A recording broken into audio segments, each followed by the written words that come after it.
Joe Rogan Podcast, check it out. The Joe Rogan Experience. Train by day, Joe Rogan Podcast by night, all day. What's up? How are you? I can't believe we never met each other until today. That's kind of crazy. It's really weird. It's kind of crazy. It was always like at the store, they're like, Katt was here last night. I'm like, fuck. It was always two ships in the night. Right. I would see you and not be able to get to you. Like, comedy is small, but only if you're mediocre. If it's big, it's a vast, vast place. It's vast and it's also small because there's so few of us.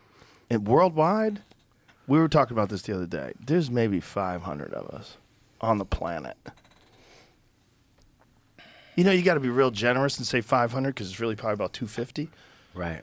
But like legit comics, guys you want to hang out with, guys who are fun, guys who you your number's recommend. going down. The number's going down. Your number's going down. Guys who'd recommend, leave your house, get a babysitter. The number's going down. There's not a lot of people. Right. You think about the billions and billions of people on the planet, there's a little smidgen of us.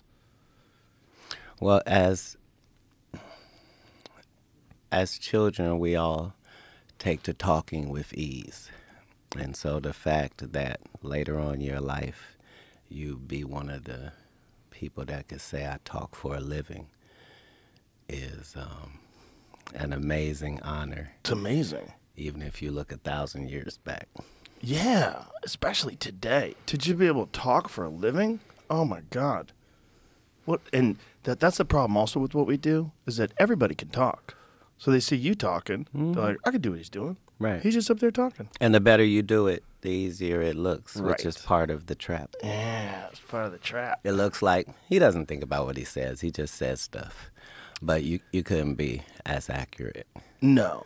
And then there's hanging around with comics and getting to know about shit like their electric Rolls Royces. Right. Right. If Satan hits me, just know I'm hitting back immediately. You're going to know about it if I've never heard. Yeah, the electric Spectre. That thing is insane. That thing's insane. Just the way the doors open up, the way the doors close when you touch the brakes. Totally silent. For the price point, it would have to be perfect. And the whole thing is, it is. And that's what you're trying to do in any genre. Mm-hmm. Like, you're trying to find that thing that is flawless in that genre. Right.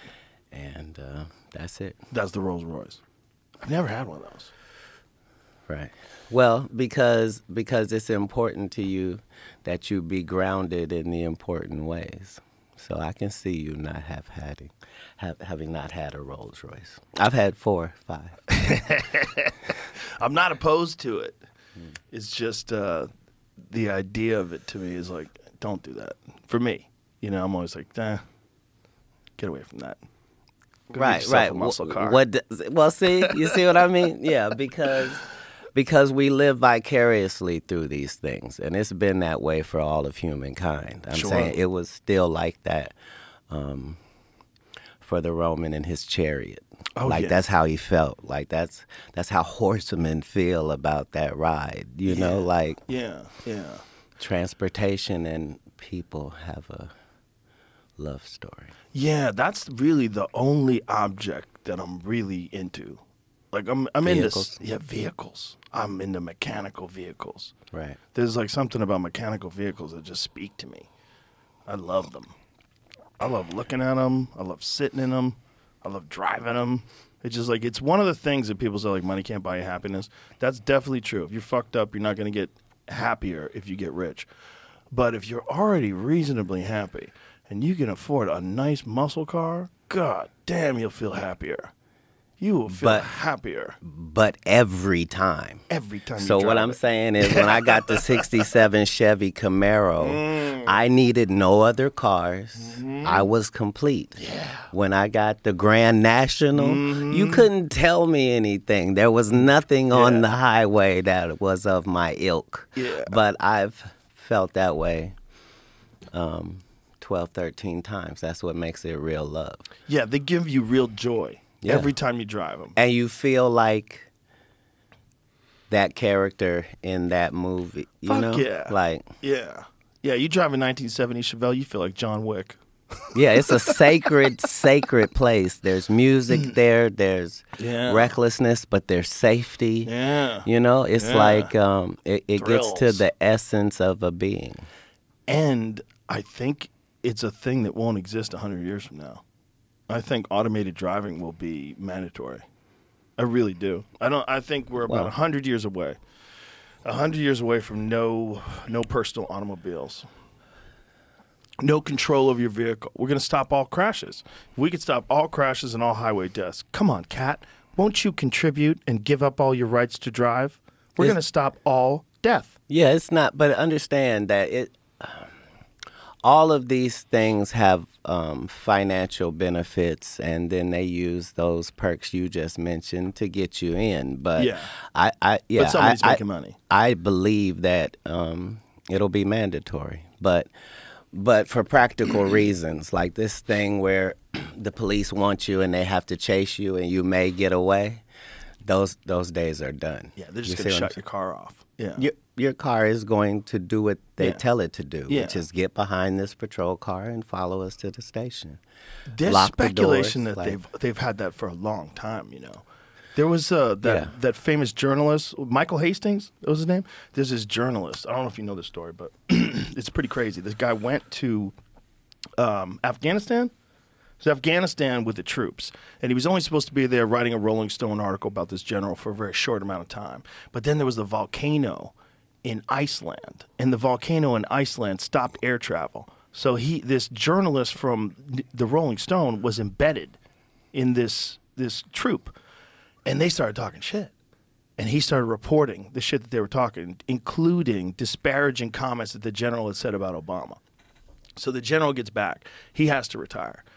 He has to, you know, it's the Rolling Stone exposed. It's a big deal because everybody loves this general.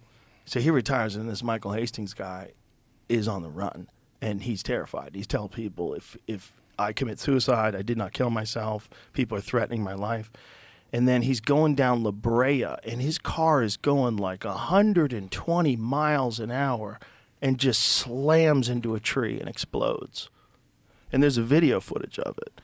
This dude is just flying, look at that, flying down the street. Hits a tree, and the car explodes. And they asked security experts at that time, I think this was like 2005? 4? 2004, 2005? Is it possible to control a vehicle remotely? They said, does your vehicle have a computer? If your vehicle has a computer, they can control it. Period. There's a way. And they know that. And they've been doing that for, this is 2010. 2010. So this is 14 fucking years ago. Easy peasy. If they could do that then, what can they do now? They just shut your fucking car right off. Oh, that's when this article came out. I'm sorry. So I think the accident was 2013. Oh. There you go. Well, how was the article in 2010 if the accident's in 2013? Well, the article came out first and exposed McChrystal. Oh, the Rolling Stone article. Yeah, I thought you meant the article on the accident. If you actually do reading about Tesla, see, that's the thing, Joe. That's why I love history so much, because once you find out that this world is a circle, you can never get lost. Like, you can look at certain things and it'll tell you what's going to happen later, like with amazing accuracy. Like, yeah, like that's how I knew that things like what you showed me with Hastings, that those were real things. Yeah. It's not. They've always been real. Everybody who has ever been killed in one of those ways, there was a financial benefit to it. It was obvious. It was easy. You know where it came from. It's just that they do a good job. But how is that difficult if that's your job? Like, they do this really well. They do it worldwide. Also, this guy fucked with the worst person you could fuck with. A high-ranking, beloved general who's in charge of trained killers who love him. And you don't think he could put one of those dudes on you with a coffee meeting? Just have a sit down at Starbucks with no phones on you? And let me explain what's going on? A shadow government is no more difficult than a government. Yeah. And so not only that, they don't have to get elected. It's even better. Even nicer. They can stay for a long time. Think about J. Edgar Hoover. How long did that motherfucker stay in power for? He was running the FBI wearing a dress for like 30 years. Because of what you just discussed. Mm-hmm. Yeah. Like there are that's why I can speak with impunity about the Illuminati, because I know who you would have to be in order for what I'm saying to bother you, number one. Right. Number two, I know your big secret. I know that you're not the Illuminati. I am. So you can't be illuminated. You're too dark. But the difficulty is getting people to believe something that they don't want to believe. And in each of these cases, this is where the money is. If you're just a capitalist, it is find something, establish a value for it, and make sure that that includes your profit, and make sure people really want it. Right. It's very fundamental. Also, if you're running corporations and you're making billions of dollars, you're going to get bored. What's the ultimate game? The ultimate game is to run the whole world. You know what the ultimate game is, Katt?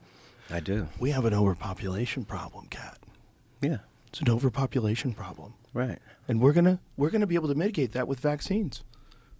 We're gonna be able to mitigate that with health care. Right. We're gonna figure that out. We're gonna get rid of a bunch of people. We used to be able to do it with neglect, and it was called nature's way. Right. You know, Right. like whatever was ailing you, it wasn't ailing everybody in the world. The Chinese didn't have it because they had 6,000 herbs 6,000 years ago and knew what each one did. And, people are very resistant to that when they don't realize that almost all pharmaceutical drugs come from plants. You can't be against the original. Yeah, it's ridiculous. That's government propaganda working on you. That's like remember when they had Marinol, when they were making weed illegal, and the people were going through cancer, and their doctors had prescribed them weed for chemotherapy, so they gave them Marinol. Do you remember that shit? I do. It's like a synthetic version of weed that's terrible. But terrible is subjective, right? To nothing. So they have this oil-like cannabis that is for people having seizures, right? And it's the only thing that will stop a seizure. Yeah, it's incredible. It is. But here's the thing: the fact that there is a God is the biggest conversation worldwide. But the truth of the matter is, there is more reason for you to believe there is a God than there is for you to not. Like the way that things interact. Like if we're just talking about marijuana or alcohol or whatever that is, you have to understand that this thing serves no other purpose than to bring pleasure to this small group of beings. Right. And the fact that it already was set up to do that, the fact that it was already set up on this planet for there to be medicines for us to find and to utilize. And you see what I'm saying? It's it's not like, oh, yeah, so he made a cow. No, to make a cow, it means you had to also have made grass. And it means you would have had to have invented a whole new eating system for this animal, which was cud. And that means you would then have to have given him 3 stomachs to be able to, and you would have to have known that he was going to then emit a gas that was going to be necessary on the planet. Like, like none of these things. Fertilizer, all of it. Right. The fact that Seeds. everything goes together is how you know. It's pretty wild. And every time we step in and fuck with it, it goes haywire. Right. Every time human beings do it. Predictably haywire. Haywire. Right. Haywire. Right. But that's part of the benefits of free will. Is you really can jump into a volcano, dude. Yeah. Haywire. You really can. I mean, think about what we've done to wildlife. The craziest thing in this country, especially right here, is pigs. Bro, wild pigs are everywhere, and there's so many of them. I went to a friend of mine's farm, or well, it's like a ranch to hunt wild pigs, and you just hear them like Lord of the Rings characters in the bushes, and there's 150 of them near you, 250 of them, thousands on the ranch. They're all over the place, and they have 3 litters a year, and they start having litters when they're 6 months old. They just pump out piglets. Let's go. You can tell they're not delicious. They are delicious. Oh, well, then here we go then. They're we don't really have a problem then, Right. do we? No, we have a we need to eat pigs problem.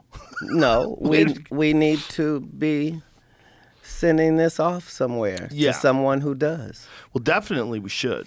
That would be an easy way to solve a lot of hunger problems. I'm saying we live in a country where Yeah. we're complaining about food sources. It's a good point. These chickens are pecking us to death. They're everywhere. I can't even sleep. Yeah, but they're delicious, Yeah. right? Yeah. Have more chickens. Yeah, for sure. Yeah, we do have an overabundance problem for sure. We really do. But the pig thing is a wild one. It's hard to get them. Like they're very smart and they spread out and there's so fucking many of them. They shoot them with helicopters. They fly I've over seen them. Right. I haven't been invited 3 times since I moved here to go shoot pigs out of a helicopter. But that's part of the reason that you came to Texas. The freedom, for sure. Texas is a place of great adventure Yeah. and people who believe in that. Yeah. Right. It's really God's country in the right places. It is in the right places. I think you're going to have annoying people everywhere you go in this world. But in general, I think the people here overall are nicer, they're friendlier, and they're not captured. They're not captured by the ether of Hollywood. They haven't been sucked into the vortex of ideological thinking and just that weirdness of that town. So when you escape that and just be around regular people, you're like, oh, people are all right. I've just been in an insane asylum. You're looking for a girlfriend. Like you have to be in a place where you're around good people, like normal people. That's better for you. You're not trying to say that people that happen to live there are not nice people. There's a lot of nice people there, for sure. Here's the thing. Hopefully we can agree that the problem is with extremes. Yes. Extreme anything. Yes. Extreme left is as vicious and as far right. Yep. It's, the middleness of it all that makes America great. And For Texas sure. has been front and center of that forever. I think a big part of it, though, is how much does your government control you? Even when things don't even make sense. Like in California, they made flavored vapes illegal. Can you imagine? You're like, strawberry mist is our number one That was problem. fine, but they let it also hurt black people in that it counted menthol as a flavor and hurt Newports. So you can't sell menthol cigarettes in California. Right. They That have their own cigarettes. is They have wild. non-menthol Newports. Yeah, it's terrible. Why do black people like menthol so much? What's that about? It's a totally different type of cigarette. You're going to get me canceled. No. This is very racist, this Is it? conversation, even though neither of us are. Go figure. Just talking about a type of cigarette that us people saying, enjoy? Just saying, why do black people like Newport so much? And a black Menthol black cigarettes. person actually getting ready to answer this, it's terrible on all ends.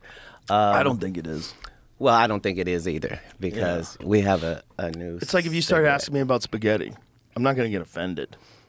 If you started asking me about Italian food or why are Italian people so loud, I'm not going to get offended. How many people have ever died of pasta-related illnesses? A lot. Joe. A lot of fatzos out there kicking the bucket, bro. That's not because of pasta. That's an overabundance of carbohydrates. They were sir. going to be fat wherever they lived, sir. Maybe. That's an overindulgence. Going to be great bread eaters in delicious high Uzbekistan. carbohydrate food. They couldn't stop it. People are addicted to food like they're addicted to anything. And if there's a thing that I could ever be addicted to, it's that. Right. That's all of us, though. All of us. And what a blessing. Yeah. We have so much. Starving people are addicted Exactly. to anything, and they don't have food-related illnesses. Exactly. But back to where we were. Yeah. You were The asking left me about versus the right. the menthol cigarettes. Oh, that's right. And the answer is,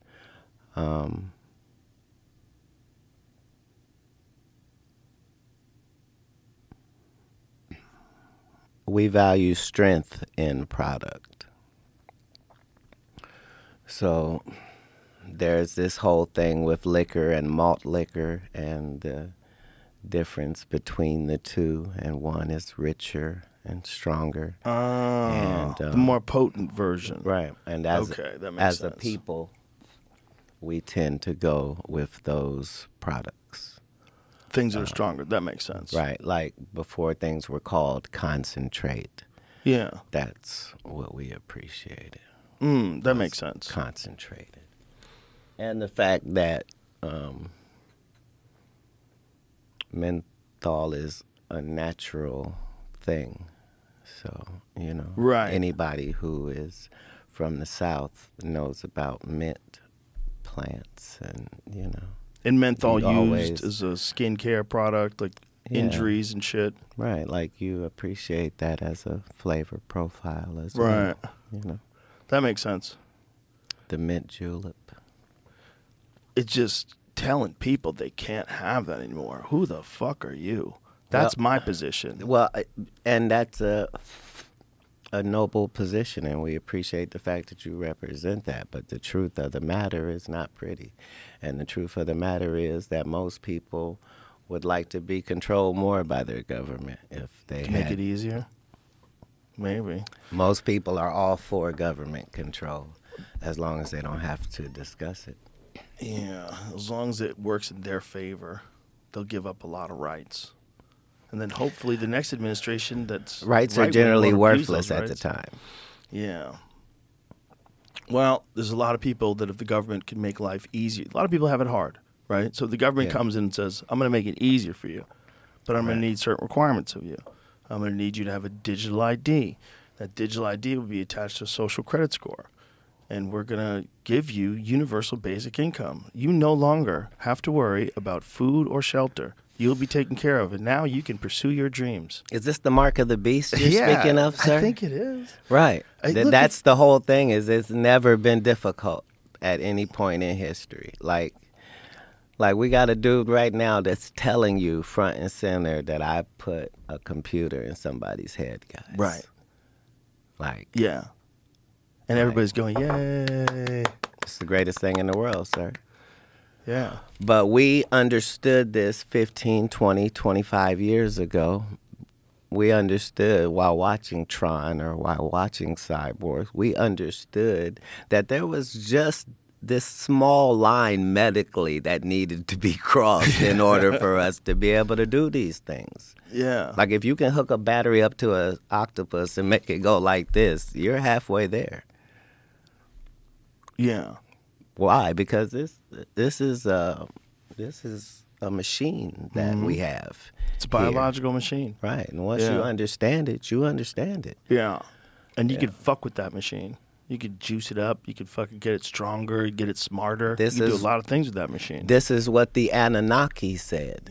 This is how you know that these are not made up things from people's imagination, because everything is too factual. Like this necklace, right? Right. People online were like, yeah, is that Buddhist or that's this or that? It's none of that. Like I just try to find the answers to things. So Is that a ship wheel? I designed this because this is that thing that you see that all the Anunnaki guys that have that look like a wristwatch, and they always have it, and you're always trying to see what that is. Yeah, what is that? It is a time, and it's a compass. It's a time-keeping compass. That's what that is? Yeah. So that's what made the carrier of great importance, because he was able to do things that were magical in nature, like go somewhere and get right back. Like, you know what I mean? So, yeah, like that thing on the wrist was a compass? a time-keeping Time-keeping compass. Yeah. Right. So you had to believe in things that didn't exist at some point, like magnetics and distance and Right. probabilities and Right. Right. That's how, like, if you were to read like thousands of books about people that knew a bunch of shit, like you start finding out that it's not really about knowing anything. It's about where to go to get the information. You know what I mean? Yeah. So, like, when we look at all the ruins all around the world, like, we're not seeing ruins of colleges and universities and all of that. We're seeing temples and synagogues and churches, but people don't understand that that's where that information was coming from for that period of time. When we went to these temples, they weren't in there singing and reading from a book. They were in there being taught things that they were able to go put into practice. You see what I'm saying? Yeah. Like, they were being taught agriculture. You know what I mean? Like, they were being taught. Yeah. Yeah. But they had some very bizarre knowledge too. They had a detailed knowledge of cosmology. They had a really detailed knowledge of our solar system. 100% of the writings across the world, whoever said anything about space or the universe or what was out there, why were all of them correct, Joe? It's not even possible. Like, how did they know that Mars was the red planet, and why was it a worldwide fact? Right. Planetarily, that Saturn had rings, like, based upon what information? Because nobody worldwide is disagreeing. Nobody's like, oh, I thought of this, or it came to me in a dream. Nobody's saying that anywhere in anybody's civilization. Everybody's civilization says this information came from the people that came from there. Yeah. There are no coincidences. Well, they know that Mars used to have an atmosphere. Mars used to have an atmosphere. It used to have water. Something happened to its environment. If that's correct, then there's a guy right now saying he's getting ready to put people up there. Yep. Exactly. You see? Restart it all over again. 50 years ago, there was no water in our whole universe. Let them tell it. Now there's been water almost everywhere. There's water on the moon, for crying out loud. Are you familiar with the Younger Dryas impact theory? Do you know what that is? Say what it is. Younger Dryas impact theory is a theory that Earth goes through a cycle of like comet storms every June and every November. And most of the time nothing happens. But every now and again we get hit. We get hit big. And they think we got hit big 11,800 plus years ago.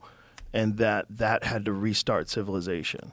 And that what you're seeing from like Mesopotamia, all these people 6,000 years later, they think that is a rebuilding of civilization that was already like just whispers and stories and tales. And then they rebuilt it again thousands of years later. But if you go back to like 11,800 BC, 11,800 years ago, you're dealing with what we thought were hunter-gatherers. And now we know they weren't. Now we know they built complex stone structures. And the real speculation is they think that the people who built the pyramids built them way earlier than the conventional dating is. They think there's real evidence that shows they're 9,000, 11,000 years old. Easy. No people built the pyramids. No people? No. Who built them? No people built the pyramids. And if you look around the world, you see certain telltale things that let you know that advanced machinery was in usage. Look, this whole thing where slaves are stronger people is a fallacy.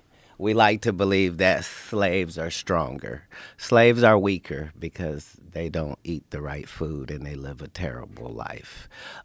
Your slave population is not smarter and better condition unless you're enslaving the Jews. They stopped thinking that quite a while ago. They think it was actually skilled labor because of the way they were eating. They found what their camps were, where their food was. They ate like very good food. So they think they were actually skilled labor, but also probably forced skilled labor. But that's probably not the people who built it. That's probably the people that were working on it. That's probably the people that worked in the village or in the city. How many companies have done renovations on the White House? None of them have done enough renovation that they can claim it's their White House. So, yes, thousands of years worth of people were there. But that doesn't have anything to do with the building of it. Who do you think built it? Well, understand, we know enough now to understand that this was a complex. This was not... Right.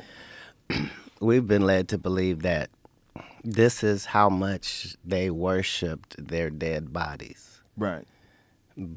But the evidence doesn't show any of that. No, like, it doesn't. Like when you see inside, when they have those intricate carvings and paintings and stuff in gold and stuff, you have to remember this is in a windowless room, folks. There's no candle soot. There's no this.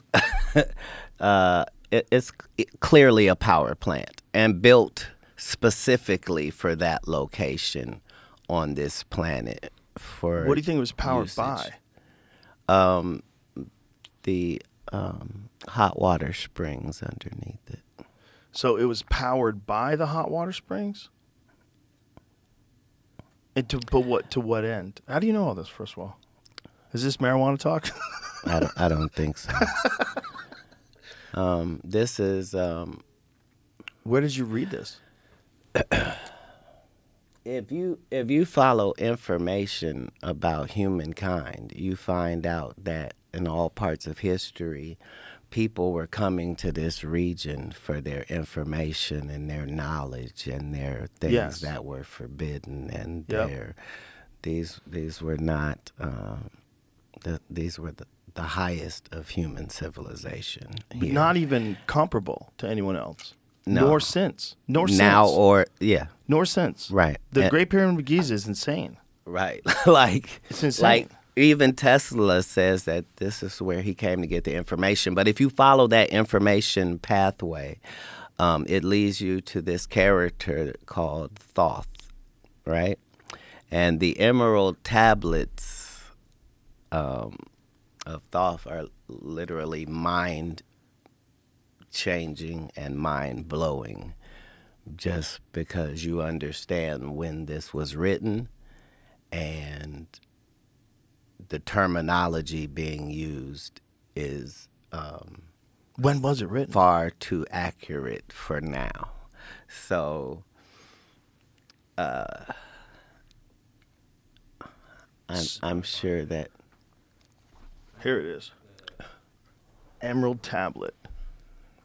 Also known as the Smaragdine Tablet or the Tabula Smaragdina. Boy, I fucked that up. It's a compact and Trismegistus. A cryptic hermetic text. It was highly regarded by Islamic and European alchemists as the foundation of their art.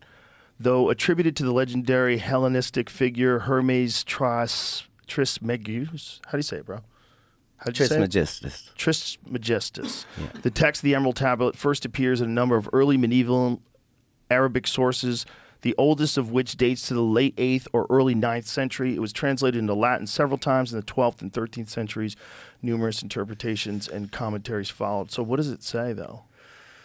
The Egyptian god Thoth. Okay, it says, beginning in the 2nd century BC onwards, Greek texts attributed to Hermes, a syncretic combination of Greek god Hermes and the Egyptian god Thoth, appeared in Greco-Roman Egypt.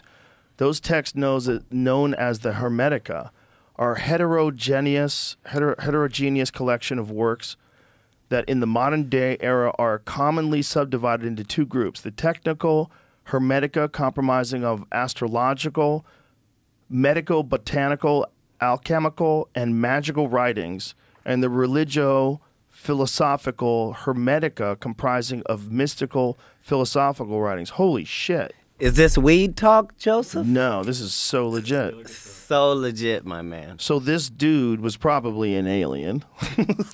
Dude, first of all, there are no probablys. Yeah. That's the benefit once you hear it or read it, is the fact that it's given in first person, and that's not possible. The things that are being said are impossible. Enough time has passed, though, that it's not like that. But I'm going to read that. he literally says, hey, there's a spaceship on Earth, and this is where it is. Because if all you care about is information, right? Like, that's what you start to see is when you get to everybody's civilization, Asian, Indian, African, when you get to the crux of their information, nobody's disagreeing with anybody. Right. If you figured out how the fuck they did it, if there was any logical explanation that people could have done it, I would be on board. I'd be like, well, okay. But there aren't any people saying that.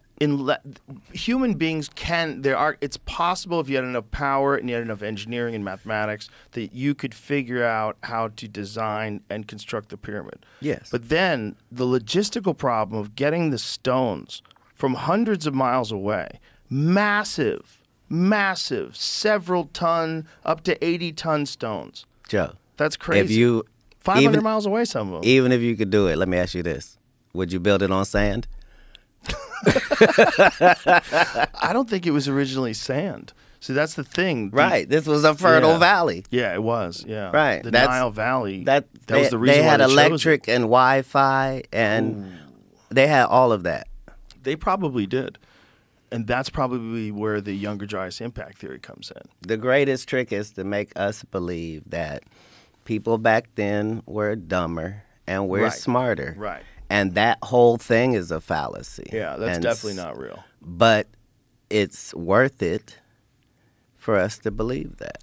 I think we are the children of the survivors of some great catastrophe.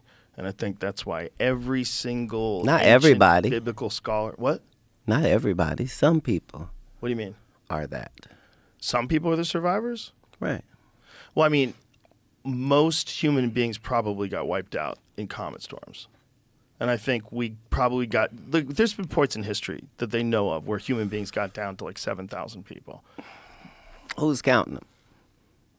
I think they use genetics and they backtrace and they try to find individuals that were capable of having X amount of children. I wonder how they do the calculations. It's a good question. The things in I'm just Hollywood guessing, honestly. and in writing that have attracted our attention worldwide were all based on some truth. So all the stories of hobbits have been successful in all of their genres.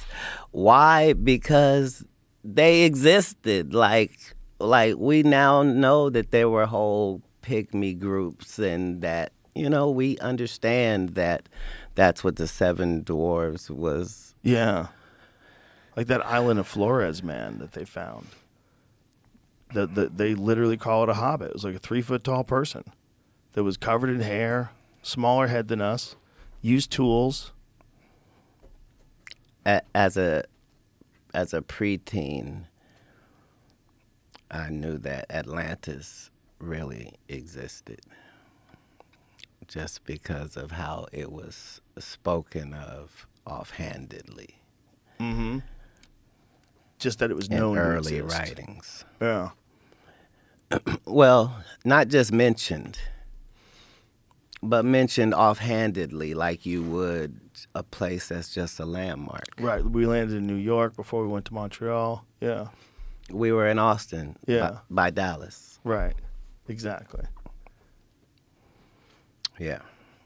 Yeah. Have you ever seen the guy that thinks that they found the spot in Africa? What is that the ring called? That Jimmy Corsetti is he's on this. This dude is an expert in this shit. And he's an expert in ancient catastrophes and the remnants and the evidence that shows that these civilizations existed and something happened. And he's focused on this one area in Africa that he believes is Atlantis.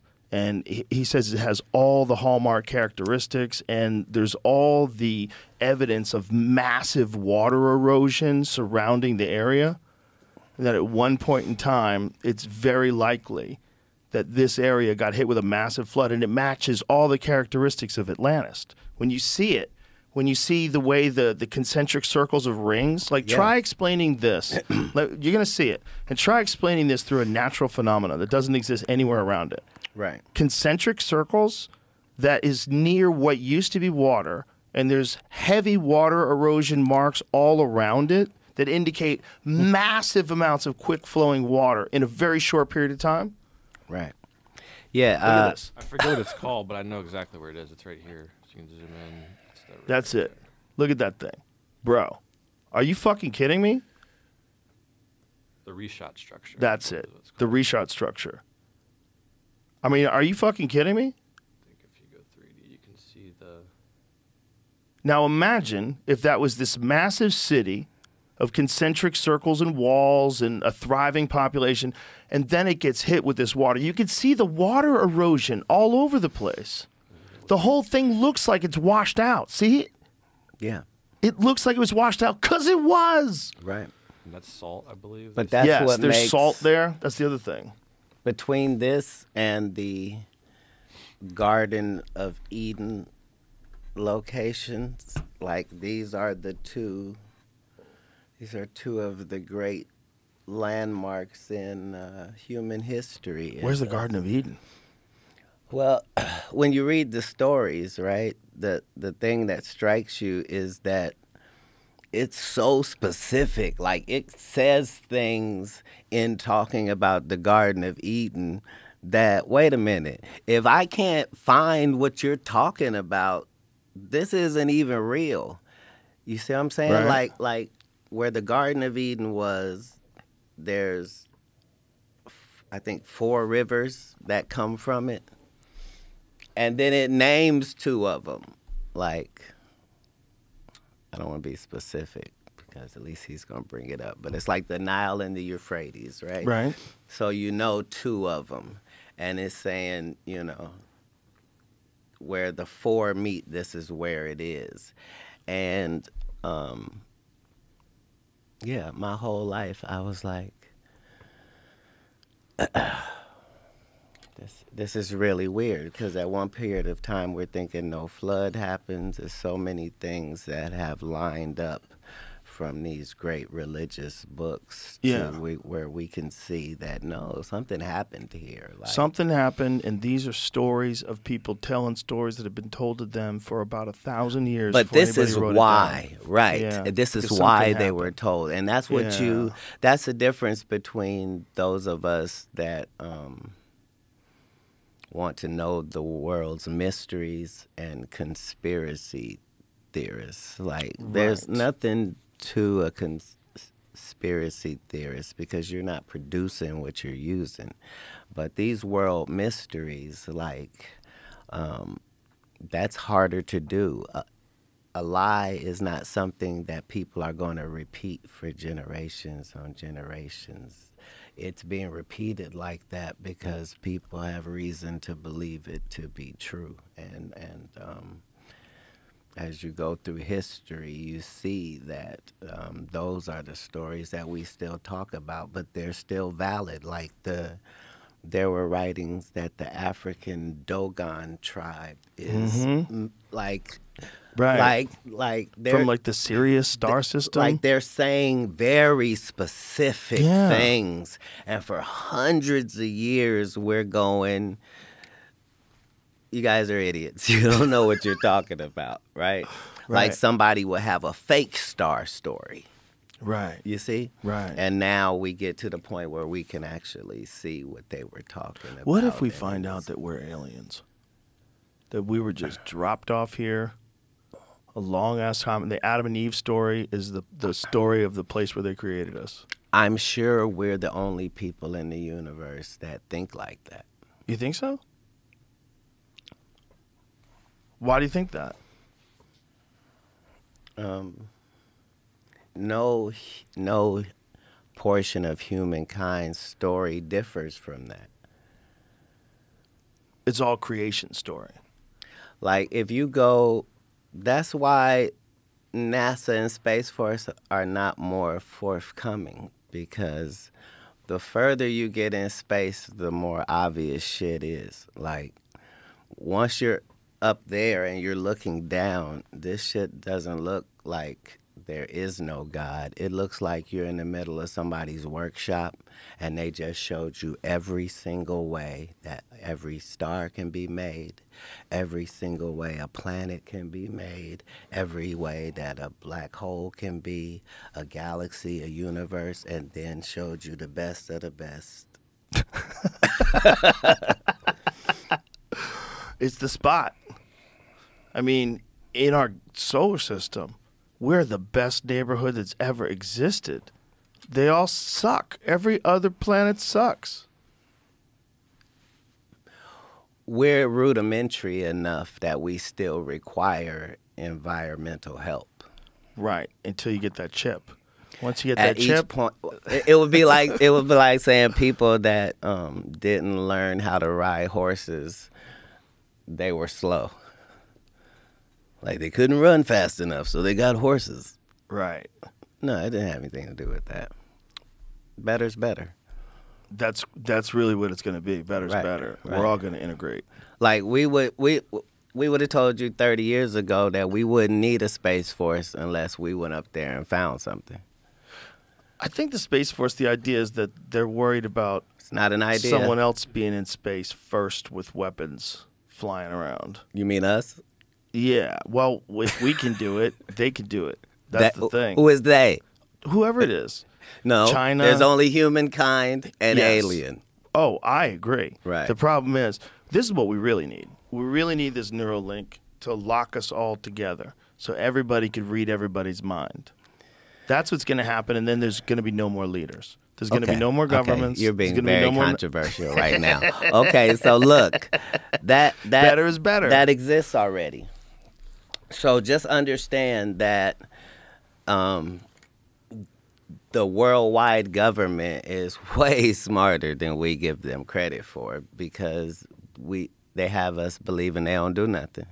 But the truth is, like there's no such thing as the government is in bed with the internet. No, the internet is a government installation that they allowed the world to use for free so that they could have the information willingly because you're on it. That's what it became. Exactly. But I think that's it's what it just was the to progression. become. You think so? Yes. I think the progression of technology oftentimes leads itself to, like, even cell phones. At first, it was Michael Douglas walking on the beach in Wall Street, looking amazing with that brick, carrying that big brick. Like, look at that guy. He's got a phone with no cord. He's out on the beach. This is insane. To everybody having a phone. But not to everybody, because those in the ham radio community and people with the CBs, they didn't feel like that was cutting edge because it really wasn't. Like It's still cutting edge to be This able to is- walk around with a device. It's a leap in technology. here's the thing. When you look at all of our inventions, that's when you know that these space encounters were real because we only have advancement in a couple of industries in the world and everything else is nothing. So like the microwave that they had 30 years ago, it looks the same as the same microwave now. Why? Because it was done as a military thing. It was supposed to be a weapon. And then they found out, it heats up food and they put a door on it. And so it hasn't changed at all because invention is very difficult. And Do you subscribe to the idea that we get back-engineered? Absolutely. Yeah. That's why those leaps, we don't see those leaps in anything else is my point. Like Yeah. There's the so much real speculation about the creation of a bunch of different things that came out of Roswell. Fiber optics. right, but remember Yeah. 20 years ago, 15 years ago, this is crazy talk. Crazy talk, yeah. But now it's New York it's Times. not like it's at the point at this point like Area 51 would have to be doing something. They were definitely doing something. Right. Yeah. And nobody's telling a differing story as to what it is. Right. Like people have great imaginations all through history. They could make up something. The only damning information is if you read 3,000 accounts of these entities and realize, wait a minute, why is everybody describing the same couple of beings? Right. Like there's no Right. there's no outliers. Like There's like 3 different things they describe. Yeah, they said that they're documented 8 to 12. we're not talking about English speaking people. We're talking about worldwide. Right. Worldwide. Like Yeah, that's yeah. what is striking. Indigenous people in Australia drew them. Yeah. Right. Nobody's saying anything outlandish. And No. that's what you get to when you go religiously or Well, the alien thing is a bit of a religion to a lot of folks. They don't want to believe anything. it's a necessary component. Yeah. Whatever religion you're a part of, at some point it says You were contacted. that there Yeah. was a fight in heaven and, Yeah. this happened and that happened. Yep. Every And- single one of them. Everyone nobody's telling a different story. Everybody's telling the same stories. Yeah. Like, that's how you know that vagina and gold are universal things, because in everybody's story, none of these otherworldly entities had any interest in anything other than women, and gold. right, pussy or gold. Like, because and you understand that now when you start learning about what's in space, because you can see that any element or any commodity that we sell here is abundant in space, like trash. They found one meteor that was worth all the money. On Earth. Yeah, 770 billion. No, it's Trillion. It was Whatever another it is. number. It's some crazy number. Right, right. Yeah. Wow. Yeah, they know that there's spots in space that have abundant minerals that are very valuable. And the thing about the Sumerian story, the Samaran Tech story, real life story may make everyone a billionaire on this earth. Everyone would be a billionaire. But Every person would earn several billion dollars. So it sounds jokey, right? But understand, somebody got this contract. Like, they Right. broke this up into several worldwide contracts. Like, 10,000 quadrillion. It's just there. But here's the thing. If you got that much gold, is gold valuable anymore? Because one of the things about gold is that there's not that much of it. You look at, you ever seen the number of gold on Earth? That's not necessary in capitalism. They showed us that with diamonds. That's true. They could hide it is about the perception of things. And if I buy up all of something, it is rare now.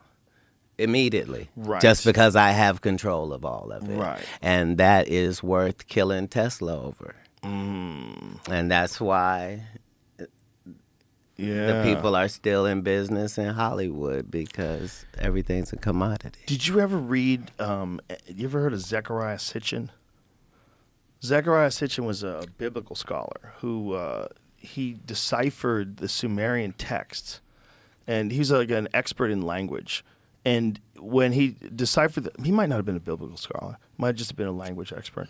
But either way, he deciphered these texts and wrote these books about the real meaning behind everything they were saying. And he said that the reason why we are so fascinated with gold is that the Anunnaki literally would have us mine gold for them because they needed it to protect their atmosphere.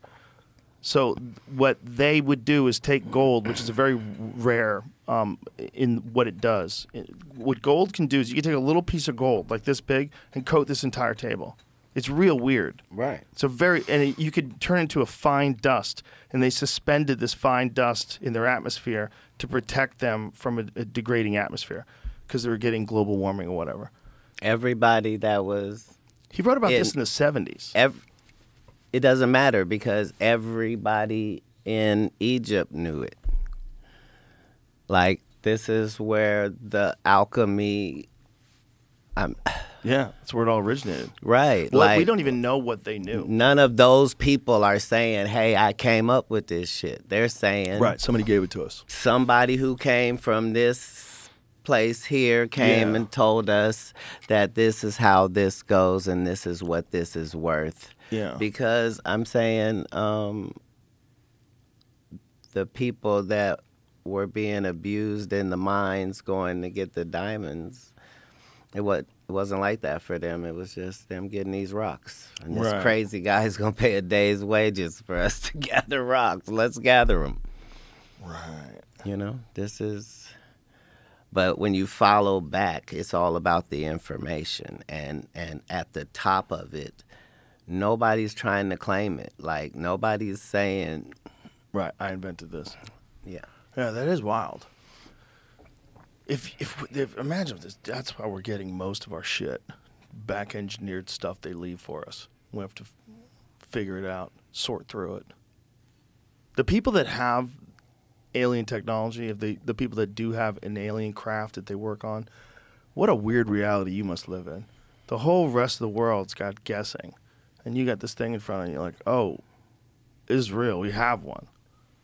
I can show it to you. That's how everybody in Space Force will have to feel, right? Right, they must. How many of them you think see shit? I'm saying, how do you think Elon Musk really feels? Like, I don't think he's going to tell you. No, I'm saying in his head, can he still have a superhero? Or is he one of them?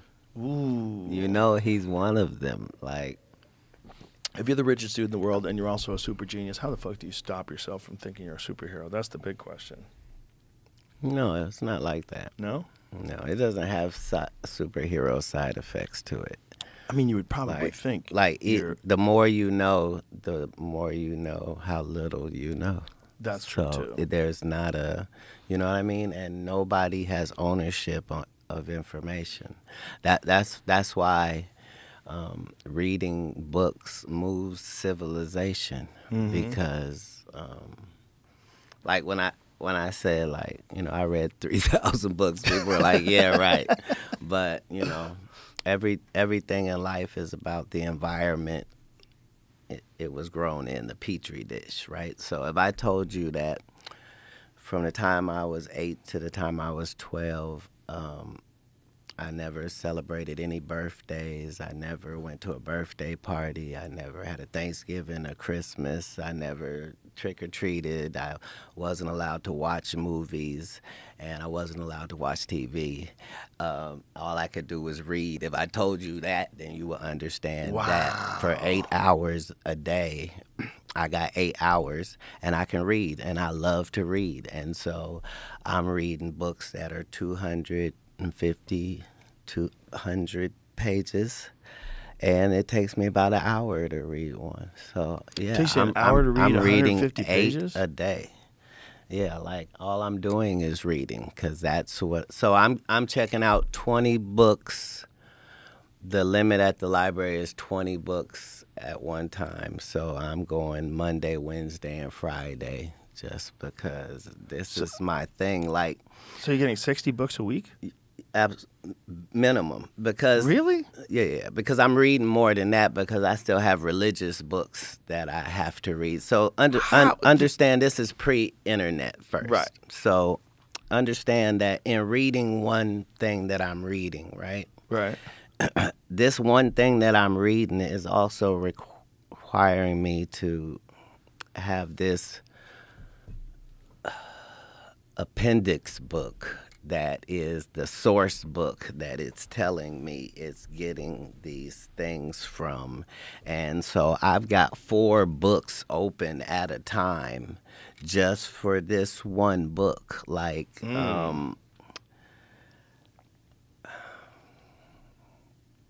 but yeah, so first, I guess between 8 and 12,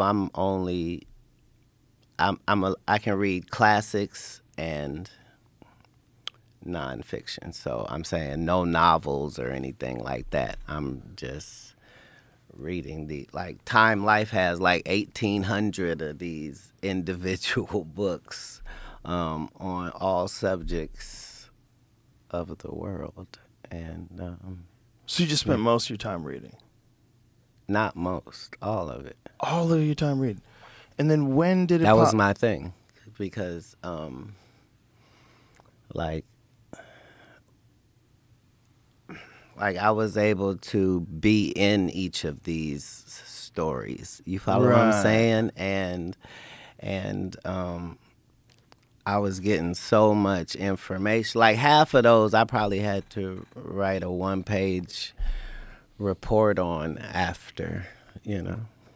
But yeah, that was my whole thing. And the numbers aren't even really accurate because I read more than that. Because like sometimes I would read something and I wouldn't get it. Like there was this classic book called Little Women that I probably read it 4 times because I just didn't understand it, and I knew it was a classic, but I never read it. What's it about? Have about you read it, Jamie? Some Little Women. As a kid, I just watched an episode of Curb where they were talking about it. What is the story about? Here's the thing. I don't know. Yeah, right. Like 4 sisters think Okay. that, okay? But they had money and an incredible circumstance. But the thing was, I didn't have any sisters, so I didn't have anything to pull from, and I didn't have women in my life like that. So, yeah, a lot of things I would have to read multiple times for me to get. Right, to try to think how they thought. Right. Well, yeah, like even like the Three Musketeers. Like I probably read it 3 times because it was so.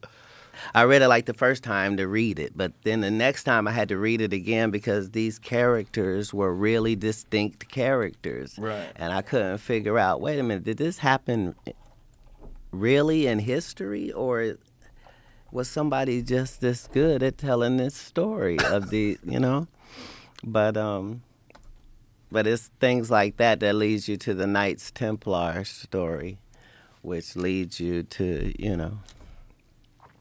seeing how things through history have remained. You know what I mean? Like,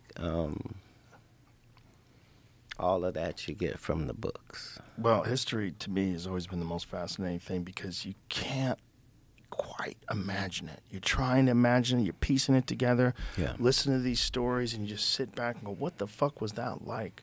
Right. And that which wasn't is even what that we long create ago. every day. Yeah. Right? Yeah, we're creating the future's version of what the fuck was that like. This place right here freaks me out the most. Because this area, specifically this area of Texas, the Hill Country, was just all Native Americans forever. There's thousands of arrowheads, man. Look at this. Here's the My friend thing. found this on his ranch. None of those people, when we say those people, none of them picked a bad place ever. No. That's when you understand that there's a grid. Yeah. Because nobody's holy people picked bad spots. No. Everybody understood certain things about the area, and long before they had X-ray machines. And Yeah. if you just went by that in the whole world, you would start to understand, like,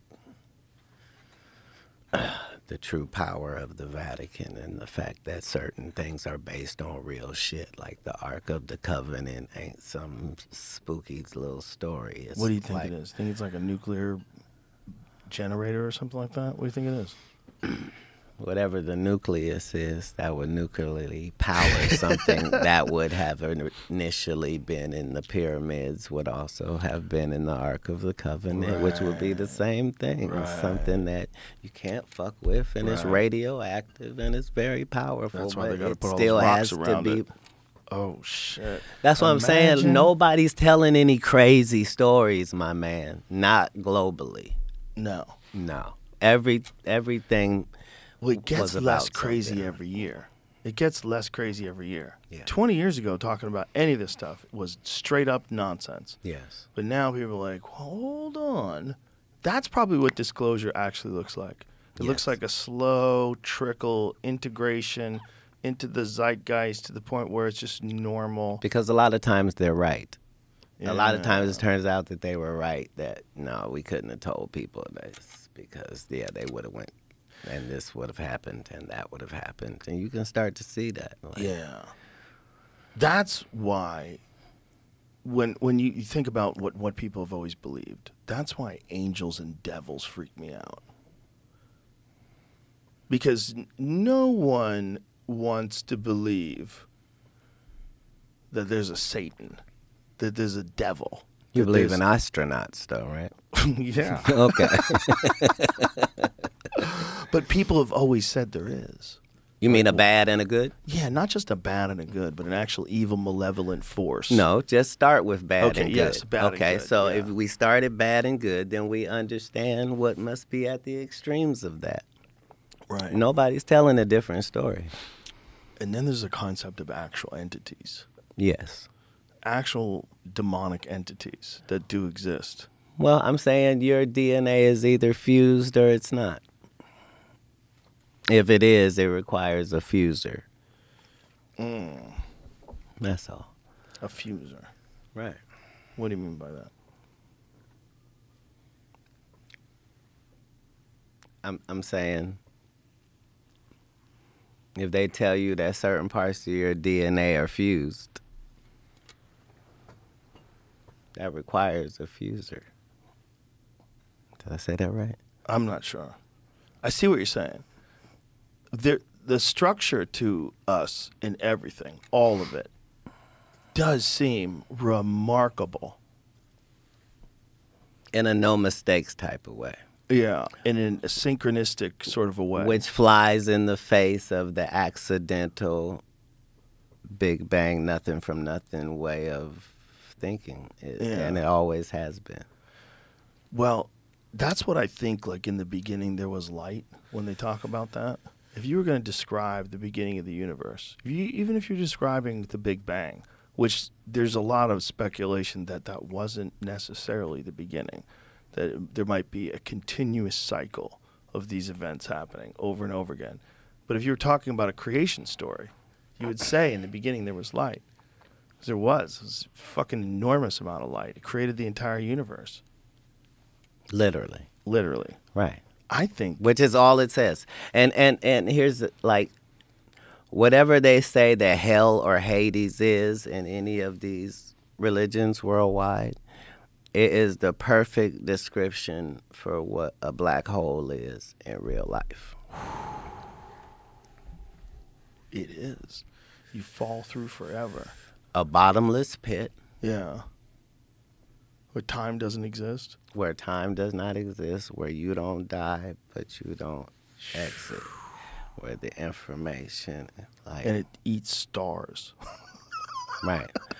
But it eats stars and galaxies, Yeah. all that, right? But we can have multiple of them, and All everything over will the still be place. okay. They're the center. The center of That's every the galaxy. flex. Yeah. Yeah, That's we're the fine flex. with them. Right. It's like if you live in Africa, you got to deal with lions. What's this thing? Oh, it kills everything. Right. Everything what? Everything it touches. Everything. It's going to get us eventually, but not now. What, you That's mean you the have flex. two of them? They find them floating around. They find them. They find them floating around. Right. I mean, they noticed them. Yeah. They noticed that they're out there floating around. Yeah. They found one that's so fucking big.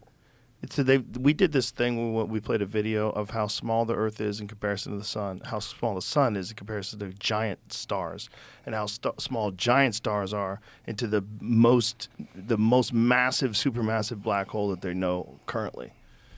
It's bananas. Our What's out perfect there. habitat is so perfect that anyone universally with sense would say, whew, location. You know? Like the greatest real estate agent Yeah. ever. If the moon or the sun were further back, we'd We'd be fucked. or If Jupiter wasn't there. closer, or like Yeah. the whole thing is, someone later saying, do you think Beverly Hills was you think this was an area they built on purpose? Yeah. Was. Oh, don't let me. Oh. Just imagine if the moon was slightly smaller. Just imagine. Look. Imagine if the Earth was slightly further away from the sun. They know that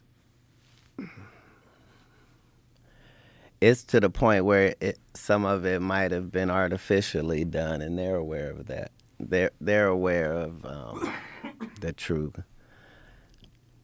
so the artificially specifics of created the moon. solar system? Oh, the moon. Right. I've heard that theory. Specifically. That's a wild theory. Well, some of it's not theory. Like I was on that subject as a teenager, but as a grown person is when the thing happened where they hit it with the missile and it rang like a bell. Yeah. Like certain things are. What was the explanation for that? Because it did have some sort of a crazy, like... The question is, who will offer an explanation? Right. Because it wasn't like that. They didn't just do it once. Like all accounts say, it rang like a bell for hours and hours and hours. Like, imagine if that's a feature for a stable planet that they put there. well, that's how Xbox works. Really? You know, or PlayStation. I'm an Xbox guy, but I'm saying, you know, you have your gaming system, and it just requires that and your Wi-Fi nearby, and bam, you know, Right. make things happen. And so many of our things globally, we come by understanding that, and the magnetics and dynamics and things that really work. There's a lot of people that think that whatever we're seeing isn't just from another planet, but from another dimension. That they're dimensional travelers. That they have access to places that we don't have access to. Because we're too primitive. We can't wrap our head around it as a civilization. We haven't reached the ability to transcend, but that they can, and that they're here all the time. Well, the way we look at it, you know, we're the greatest spot in the universe, but the travelers don't lead us to believe that. Well, there's always competition. There's always going to be a greater civilization than the one previous. There's always going to be more. There's always going to be more. If people are going to innovate to the point where they're going to make spacecrafts, that means these people are competing with each other. These things, whatever they are, they must be in some sort of competition. There must be something that motivates them. And so, right, but at that level, competition is healthy, and there are no unhealthy components. Hopefully. So, well, no, Yeah. not hopefully, definitely. Once we're all building space, personal space contraptions for ourselves, we're going to push one another. It's not just we're going to all want the best one. Yeah. And we're going to insist that be the case, just like we do with cars. when I said hopefully, what I mean is that, like, hopefully they will be, like, healthy, friendly competition. That's what motivates them. What's not hopeful is that they could be robotic, emotionless things that have transcended biological needs, and that they just have a function. That function is seeding intelligent life in the universe and establishing, just like you would be a farmer and you would go out and leave hay for the animals. Needs are primitive. Yeah, they are primitive, but we're always moving into some more and more complex direction. Technologically, it seems like that's never going to stop. Right. And the only thing that makes sense to me is that we're doing something because that's like what we're literally designed to do. We have all these things that sort of motivate people, and greed and lust and curiosity. Yeah. But what we're doing is we're always making better things. Yeah. Constantly making better things, which would lead ultimately to the creation of a higher life form, some more intelligent, emotionless being.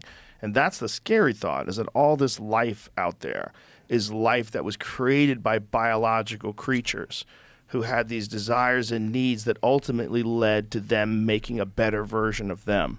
And then that is like the butterfly that comes out of the cocoon. As soon as we put people in space, we became aliens that day, right? Right. Yeah. A lot of things are perspective. That's true. I mean, you could say you're a camper, but you really only go in a tent in your yard. You're still kind of camping. Well, You know, but that's what we're doing as far as space travel. Our guy has put a date on the Mars colonization, though, right? Yeah, but he's also put a date on the Roadster. When that Tesla Roadster's coming out, that motherfucker's never going to see the light of day. When is that car coming out? No, because Something about it the other day.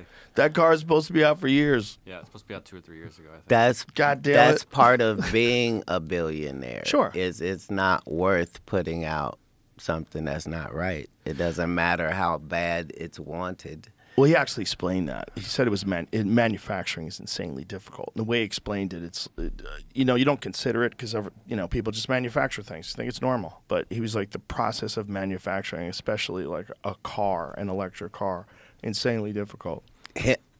He had a harder time doing that Cybertruck than he did space stuff. Cybertruck's hard. What's all folded steel? It's this fucking massive 7,000+ pound folded steel truck that goes 0 to 60 in 3 seconds, and it looks like it's from the future. It looks like if you were going to watch a movie. It's the hottest thing on Mars. It's crazy. Yeah, that's what it is. Yeah. Yeah, it looks like the most futuristic car ever. Right. Yeah, but as kids, that's what we drew. I don't know when we're going to Mars, and I don't know who the fuck's going to do that. That's a 6-month journey, and you're just hoping. So what? Several billionaires were talked into getting into a capsule with limited air to go a long way down. Bro, that's a dark way to die. Just knowing that you chose to do it. Just know, even if you're a racist hearing this, all death is dark. So what I mean is the last moments must be horrific. No more horrific than anyone else's. I know, but there's something about the choice of being, thousands of feet under the water. No, it's being a billionaire. It's crushing. Your soul dies long before I could have done anything. This is what I chose. That's hilarious. Yeah, that depth. That guy could be fishing in Maui right now. With a nice cold beer, hanging out with his friends, listening to some music.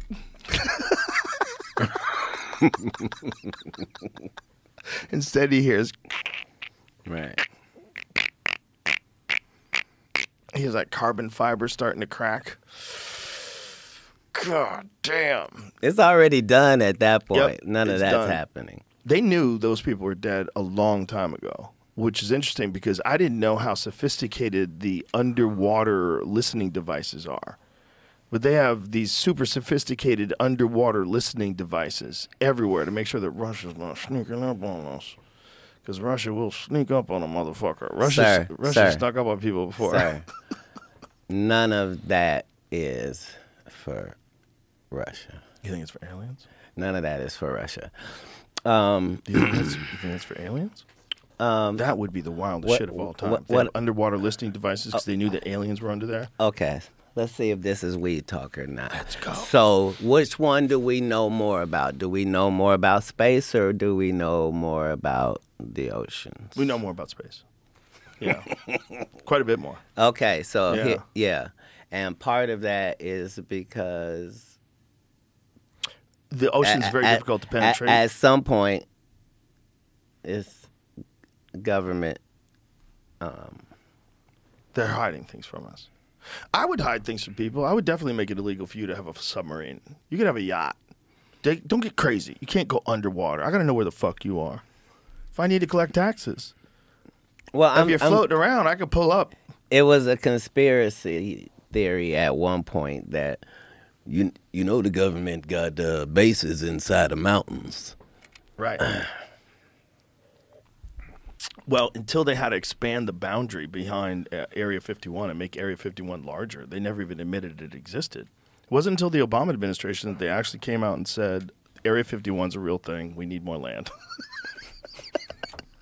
Do you ever see the video of Bob Lazar, the guy who used to work there? Have you ever seen that guy? That's a wild I was one. following old Bob Lazar. Yeah. What do you think about that? Do you think he's telling the truth? Here's the thing, Joe. Just an opinion, but what I find fascinating is the lack of imagination in any of these stories where imagination could apply. Like if someone was bullshitting, you'd see evidence of it. Like, right? Because that's the right, thing. If people right. bullshit, they kind of bullshit about everything. right. Because they think they're smart enough to trick you. No one's smart enough to come up with one story only their whole life. Their whole life, they're straight, down the middle, square, tell the truth all the time. But one time, they decide to have a whopper of a lie and just fabricate this thing and structure No, it. you're seeing somebody tell you a story that is the only explanation for certain things that are happening. Yeah. Especially he tells you a story, and then you have independent people who also used to work for the government now becoming whistleblowers and saying there's a crashed retrieval program. Crashed UFO retrieval program. It goes back to what I'm saying, Joe. This is how you say this without getting canceled. Look, you do think they're doing something, don't you? They're doing something. They wouldn't tell us because everything they're doing. we want to believe like Yeah. nobody's doing nothing. Like no, we're doing stuff. Like They're doing something. They're just not telling us. that's part of it, though, right? You know what the people involved in the retrieval call the vehicles? They call them donations. Right. Well, because That's what they think they are. They think that the limited times that these crafts have shown themselves. you as the driver or the occupant didn't mean for that to be your destination, and you don't take anything. You only give. Therefore, that's why it's known as a donation. Because it's like it's what you would say if one of those meteors that we were talking about, if one just the size of a refrigerator landed in your backyard. Like $1 billion can land in your backyard. Easy peasy. Or obliterate an entire city and send everybody back to the Stone Age. That's the wildest one. Right, but it's not that wild if you look at the moon. Right. The moon shows you the evidence that that's a Pelted. thing. Right, like, If we could just look at it, it's just filled with holes. right. Big fucking craters all over that you could see with the naked eye. Well, I'm saying most of the people that are in America and drive in urban settings know what potholes are. And so, it's the same thing. Yeah. This is a weird time where people are just starting to pay attention to so many of these subjects. And so many of these things, like, are we alone? Have there been advanced civilizations before? How did we become us? It's been a conversation at all points in Yeah. time. Like, But more people are having it now without fear of being labeled an idiot. well, it's because information is now a free commodity, whereas in different points in history, it wasn't like that. Like, Right. It was protected. You didn't make enough money to get access to this information. And no matter where you're looking, information is the driving force of almost every war and conflict. Yeah. It was about the place that you conquered.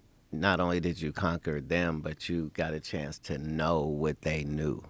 And that you found was more important than anything else. And that's Well, think about the people that lived just before they translated the Bible from Latin. How many people couldn't read it? Well, that was part of the experience that you were getting from church, was the fact that that it was being read to you. Right. You see what I'm saying? Not what we have currently, where you have the book and they have the book, but, you know, this person is literally reciting the word of God to you. Yeah. Yeah. And he becomes the holder of all that information and the only one. All holders of all information are that. Yep. It's like a human pattern that people follow, even if they just run an internet company, even if they run a social media company. They follow that same pattern. Well, because everything in the universe, everything on this planet, everything that we could look at in the wildlife or in the plant life, or everything is a formula. Everything is that way. Yeah. And that's one of the, you know, the science and math go together with the occult and alchemy, and all of these things are based on things like even the Smurfs story, right? The Smurfs are based on something? Well, religious people would say, oh, you can't watch the Smurfs because it's bad because they have witchcraft and stuff in there. But the whole thing is, it's based on this, the homunculus, the idea that you can create a human life form without a mother or a father. So, really? That's what the Smurfs are based on? So what two Smurfs do you think got together about Smurf lore. and had Smurfette? She was the only female of the Smurfs. So it's a good question. Well, it's not a question in the Smurfs. They tell you that Gargamel made Smurfette. But, you know, in somebody's history, I don't want to say what race of people or group of people it is, but in somebody's history, you know, there was this homunculus thing. Like a genetically engineered human? Life form. Life form. Creature. Right. Whoa. And so, you know, it's spoken of in history very sparingly. But, you know, a lot of things in the world are about perception, you know? Yeah. So we don't believe that there's clones. We don't believe that because we don't feel like we have the technology. But the truth is, if you go body part to body part, you'll go, what if I lost 2 legs? Well, we can give you 2 legs. Well, what about 2 arms? I can give you 2 arms. Okay, well, what about the heart? Yeah, no problem. What about the, like, we're already... Yeah. All you'd have to do is make a clone brain dead. Figure out how to engineer a brain dead clone that'll grow organs for you. Look, and then they'll make cloning legal. Because then you'll never have to worry. Hey, Katt, you need a new heart? Guess what? This is the same... This is the same pathway that everybody is on in all of these departments. Like, this is what you, like, people spend their life trying to find the cure for a cancer. You know what I mean? Yeah. And working as hard as they can every single day. You know what I mean? Unsuccessfully. Those are the type of people that help make the world go around, you know?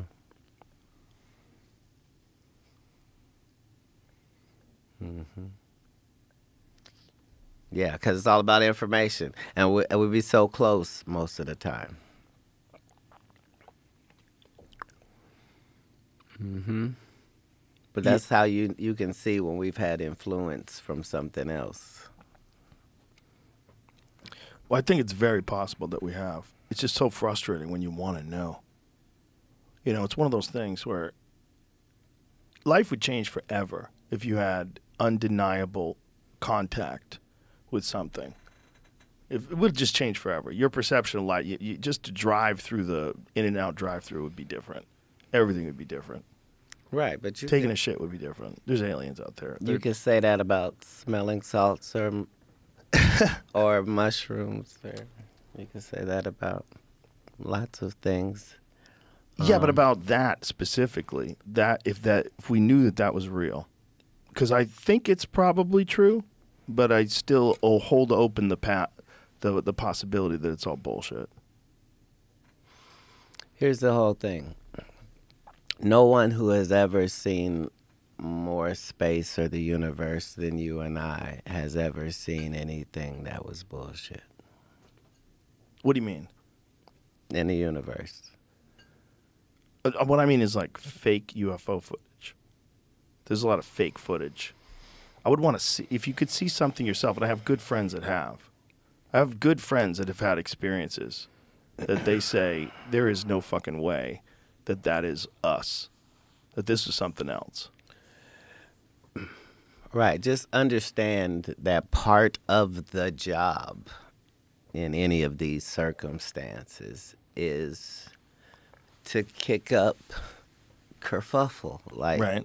That's part of it. Like, if you live in Florida, you see how many times things go off into space, and you know that there's a pattern between that and government airplanes, and like our stories of cooperation have been nothing but cooperative, as they could only be. Like, we don't hold any leverage.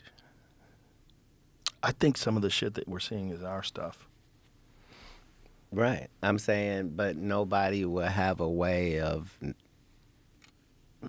like, as advanced as we are, we still got to let that balloon fly over, right? Yeah.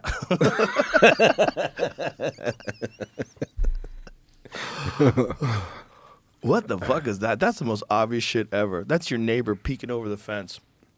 No, it is not. It is your neighbor's drone.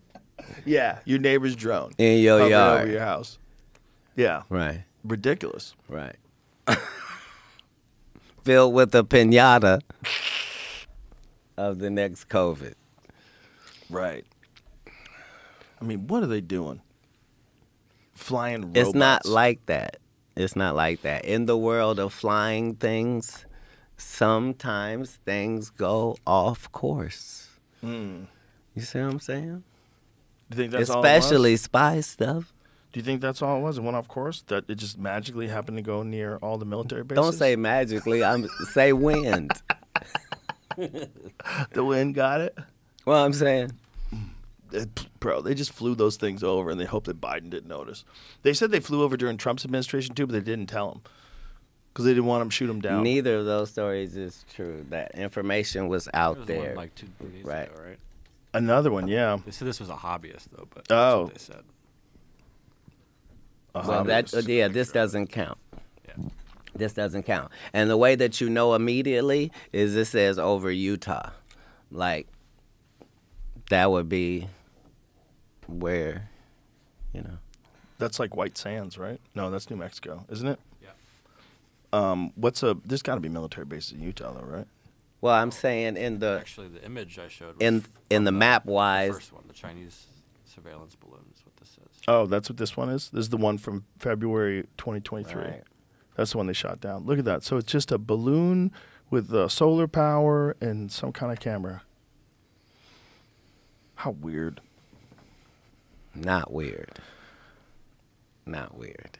Well, not weird if you just think about human patterns. We've got to see what the enemy's up to. Let's fly over, take some pictures, see what the fuck is going on with these people.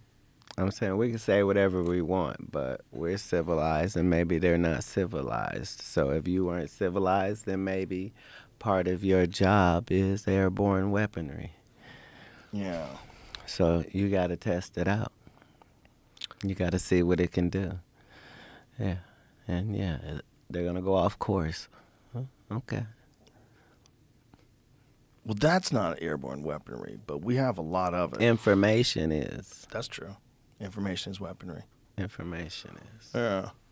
Just knowing what the conversations are over this wide swath of people is worth money. Because at the end of all these information-driven society places is analytics, and that's what this is. Yeah, I probably said too much. No, it's all right. We'll be fine. I just wonder where it's all headed, because it seems like we're building towards an event. I think about it all the time.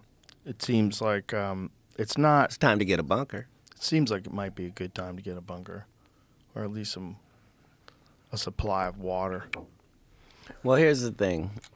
If you follow what becomes accessible, that's how you can generally see where things are going, you know? Mm-hmm. And so that's the true magicalness of Elon Musk, you know? Is take that guy out of the story and just tell that story, and Yeah. Yeah, he's moving us into so many different directions all at the same time. The electric car thing, the internet satellite thing, and now this Neuralink thing. The Neuralink thing is the craziest because one. all of these things are connected in these higher upper echelon conversations. I'm saying you see the same conversation with Tesla or Da Vinci, or like information is what is limited, and whole industries can be built upon your ability to know how certain things are going to hit certain people. And this was before we called things promotion and marketing. You know what I mean? That's Hollywood is not really there to entertain you. Like, that's great that that happens, but propaganda is something that is important to all civilizations. Well, propaganda in Hollywood movies is built into the ingredients list. It's like, if you want flour, you need wheat. Like, you're going to have to get the wheat. And if you want to be able to make movies about certain subjects, you have to be willing to work with some people.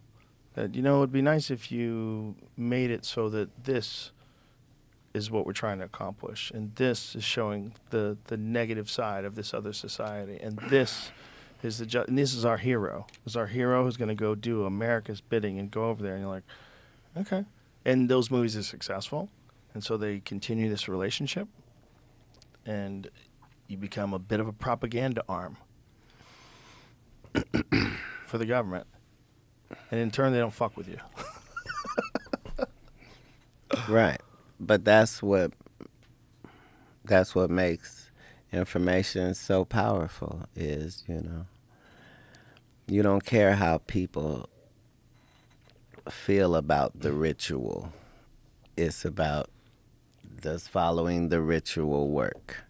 Yeah. And so you can fool yourself into thinking there isn't one, but the evidence will be clear. So like when I be like, oh, these guys are wearing dresses, everybody's like, oh, he keeps talking about people wearing dresses. No, it's not. That is a weird thing. It's not like that. Look at it from a different way. Look at it. Show me one person that ever wore a dress in Hollywood unsuccessfully. That's how you understand what a ritual is. So 20 years ago, I knew that transgenders was going to be a thing. It wasn't because I was a prophet. It's just I had gotten so much information that I understood that things are secular. So I understood that the earliest I had seen that word transgender was Baphomet, the transgender. And so I knew that in the ritual of Baphomet, the transgender, to show allegiance to him, you had to kiss his ass ring. Really? And it said both of those things. So I knew that both of those things would become popular in the future, and that somehow calling people the goat would be normalized over the sheep being always the most popular reference.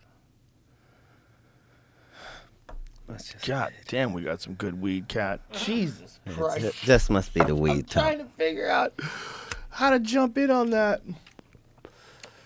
Right. Which is my only goal. I always wonder whether or not all the stories in the Bible, it's just where we are experiencing it. Like the mark of the beast thing that we were talking about earlier. If that is not, I think if you had to tell a story for so many years, Yeah. before anybody ever even figured out how to write it down, and you're telling a story about a civilization that allowed people to put brain implants in them, and then all of a sudden the brain implants were hijacked by machines, and people became just meat zombies, controlled by corporations. That would be the mark of the beast. That would be a demonic thing. If a demon tricked human beings into wearing a hat that turned you into a zombie, that demon would be like a famous character in books and folklore. But that demon exists, and it's just technology. It just shows itself through this desire for the newest, latest innovations that are going to constantly fuel it becoming more and more powerful. Until one day it tricks you into letting it into its head, like a vampire. Like the vampire stories, you had to let them in, remember? That was the thing. You had to invite them in. And if you invited them in, you're fucked. But if you didn't invite them in, for some reason, they weren't allowed to kill you. That's almost like this story. Thing.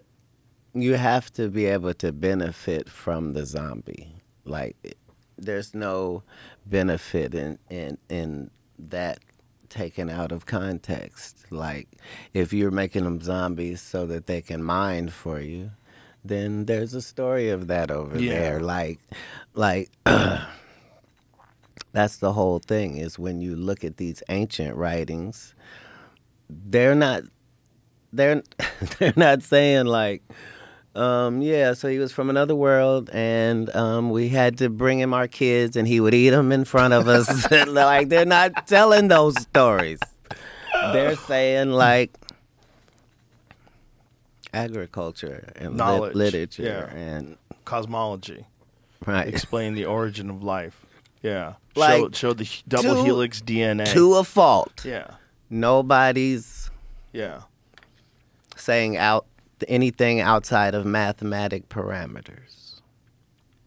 Well, the wildest stuff is when you look at some of those old Sumerian tablets and you see how they had the solar system mapped out. They had the sun in the center, looked just like a sun with all the marks around it.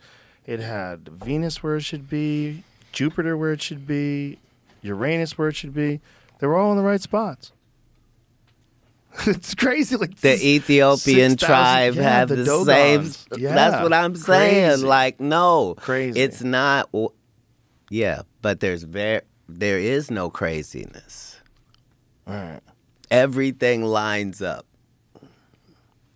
The same grids. Look at that. That is just nuts, man. Yeah, I mean, I don't know what the conventional explanation for that is, because that Zechariah Sitchin guy who said all this stuff, he was often criticized. That people said that he took things too far, that his analysis went too far, and he just went into speculation. But god damn, a lot of the stuff that he was saying is like you could see the implication in the actual tablets themselves. They show these gigantic beings with these little tiny people like sitting on their laps, and the people have tails. Have you seen those? It looks like genetic engineering. Maybe it's a tail, maybe it's piping. What? Right. Oh, what? Jesus! Right, it could be piping. You understand Right. what I'm? Oh yeah, of course. What I'm it could saying be. is nobody's telling these outlandish. Right. But they're all kind of all saying the same thing. There's some higher power that comes and gives you structure, tells you what to do and how to live.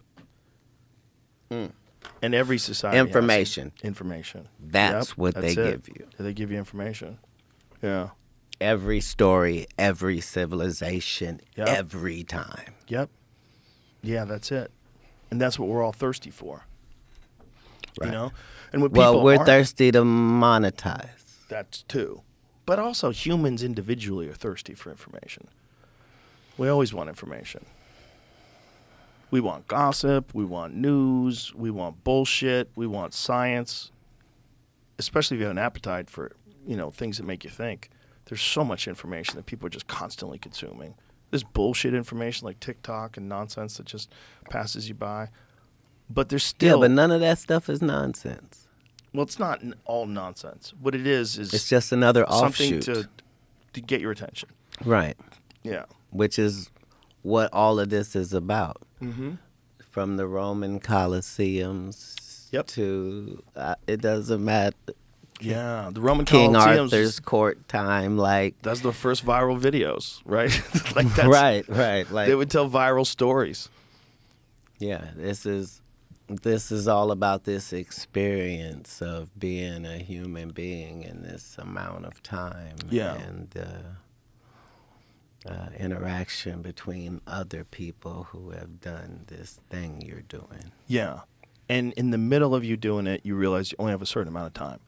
And you're like, God damn it, I'm just starting to figure this game out. Right. So understand I was probably like 5 years old when I had that moment. So I lucked out because it happened to me so early. But it wasn't about I got that part. So I thought at like that age, I was thinking, okay, so I don't know how long I'm going to live because I'm kind of conflicted about how long people live. 100's a good number, but there's been people that 600, it seems. I don't know. Like, seems like this. But I'm just going to space it out 7 years at a time. So every 7 years, that's going to be a life, so I don't waste anything. So I couldn't wait till I got 7 because that was going to be the start of my first life. Why'd you break it into sevens? Just randomly? I don't know what randomly means. It's a seldom seen thing in the universe. Randomly. So just 7 seemed like a good number? Was it instinctual or was it To people around the globe. 7? Yeah. It's a great It's number. a lucky number. That's why I asked. Yeah, well, I'm saying not for no reason. I'm saying if you like math, you know, I'm saying it's a great number. That's how you know that the pyramids are about something because of what they represent mathematically. Mm-hmm. That level of mathematical information is another step in civilization. Yeah, the idea that that was just by accident, like when there's Trigonometry is not by Yeah. accident. Also, that they figured out like there's some measurement. I don't want to bore anybody with the details because I'll butcher it too, but it's the measurements of the height and width and the mass of the pyramid in comparison to the circumference of Earth. It's like they knew so much about like where constellations would be at certain times of the year, like in the summer solstice. It's just wild shit, man. That they did that all in stone. But not that wild, though, because we know that if you were traveling, that buoys are out there, and they're out there for certain reasons. And we understand satellite positioning. And no, it makes perfect sense. Imagine that's what the pyramids were. That was their ultimate buoy. That was home base. Well, I'm saying it's not different than how we would treat a planet that we had not been to before. No, not at all. Not different at all. I mean, we would locate where's the best place to land, where is the most hospitable of this place, and we would put something there. And let's imagine that we landed somewhere, and we found this lush, green, vibrant planet, and we found those hobbit people, and those are the most advanced people. Those Homo floresiensis, is that what it is? Floresiensis. So this creature, this 3-foot tall human, imagine if we found them. I guarantee you someone would want to introduce them to tools, introduce them to how to make fire, introduce them to figure out language, try to transfer their language to our language, try to teach them our stuff, try to genetically engineer them and turn them into something different. If we have the tools that we have now, like CRISPR, and we found some primitive apes, and there was like a massive population of Australopithecus on a planet, and we said, look, they're on the way. Right. Let's just give them a little boost.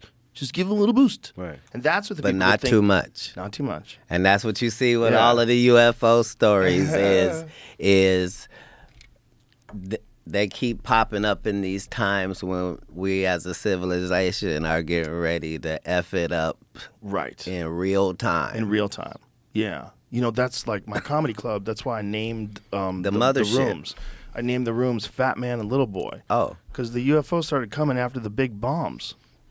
That's when they really started like ramping up their presence. Like if you look at all the reports, the flying saucer reports, they're all like 1947, 1950, 1952. If you cross-engineer our shit, it's going to show up on our radar at some point. Like this information is... Especially when we're using that information very recklessly.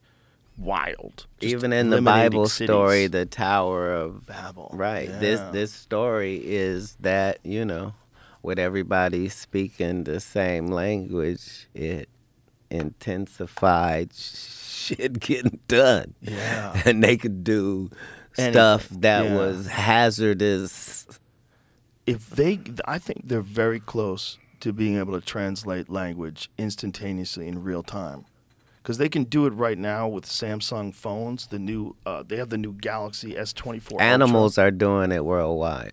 Oh, for sure. They have some sort of a language. They have some sort of a communication. There's something going on with animals that's nonverbal. And with all of our, and with all of us. You know Tom Green? You know Tom Green, right? Yes. Tom Green was here, and he has a mule.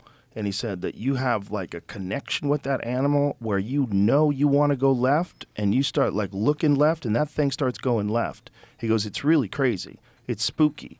He goes, you develop it. It takes time. They have to earn your respect. But once you develop this like loving relationship with this animal, you're tuned into it like an avatar creature. Just like when they would lock on to their dragons. He's like, dude, it's like that. I have that with women. and with ducks and geese and Canadian geese and goats. Like I have, but understand, again, that's part of some religion's story, is that one of the gifts was the relationship between humans and the animal world. And it's something that all civilizations have been able to use, and it's stayed true, you know? Yeah. It's amazing the relationship humans have with animals. Yeah, especially whether it's a dogs. horse. No, there's no especially. Like, all of them we have their own abuse beautiful some of thing. them, and it... Well, just horses don't interact with people the same way a dog does. That's all I'm saying. It's like the interaction you have with dogs is almost like psychic. Like dogs are like your little friends, you know. They know when you're in a bad mood. They know when you hurt your foot, you know. They when they're happy to see you every fucking time, bar none. I have that relationship with everybody that's, all animals and like special needs people. It's the innocence and the purity that you get. It's not always good. But it's so. We can learn from them. No, we have learned. Yeah, we should know it, but we're scared. People are scared of other people being shitty, and we put up like shields, and we worry about. Well, it's been proven. People. That's real Historically that. You know, yeah, it has. Cain and Abel is a real story. That, like, you know what I mean? Like, people are so violent these days, and that's true. But people have been violent.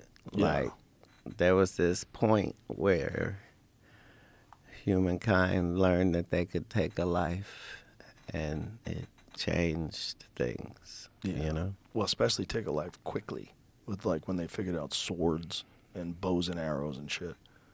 What do you think the story of Sodom and Gomorrah is about? Because I was just reading that last night. Cleanliness? Yeah. Yeah. That's what took them out? That like plague? Okay. Because this is 69 times I've gotten canceled in this one conversation. The stories of Sodom and Gomorrah, there's two speculations. Right. One of them was that God decided that they weren't hospitable enough. And the other one was God had decided that there was too much sin. Wait a minute, that's not speculation. That's in the book. Right. That first one. Right, but the respectability part, that they were not hospitable enough. Yeah, that was a part of it. That's part of it too. So God had just decided this. I'm gonna fuck up this whole city. No. Right. What's the real story though? Okay, so turned it into pillars of salt. 2 cities, right? And he said, "Find me 50 good men, and I won't do this." And then I think he said, "Find me 10 good men."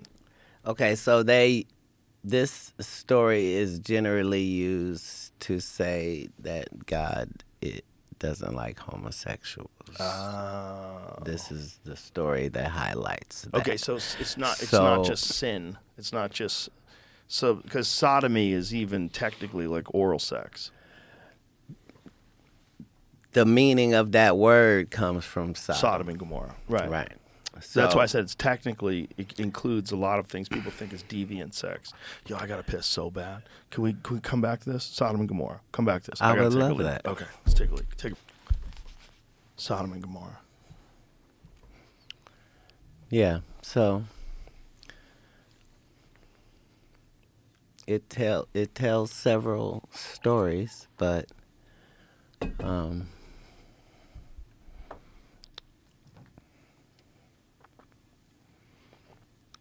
there had to be an explanation for what the story said happened to 2 cities of people, right? Right.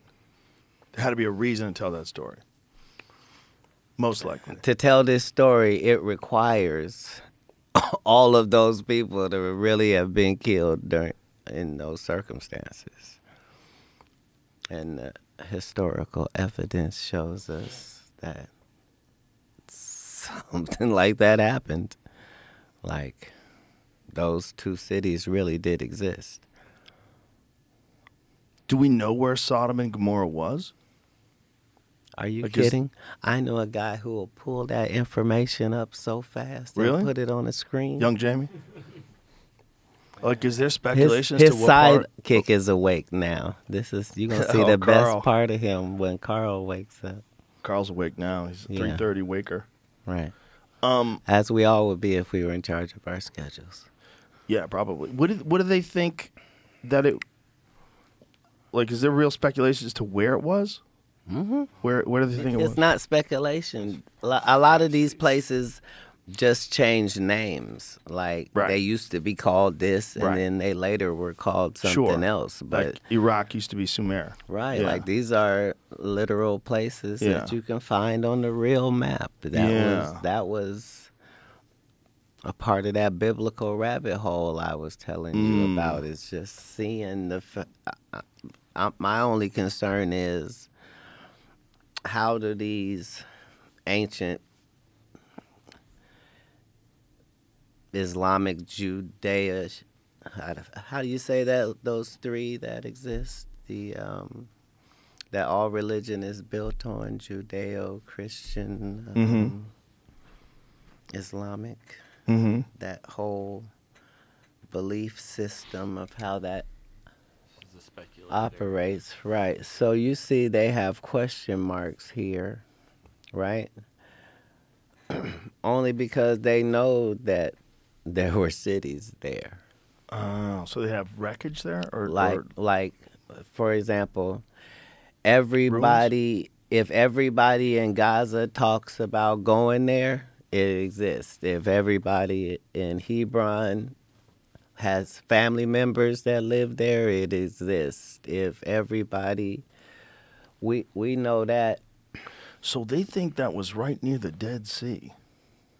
Wow. Well, they didn't think it any differently than they thought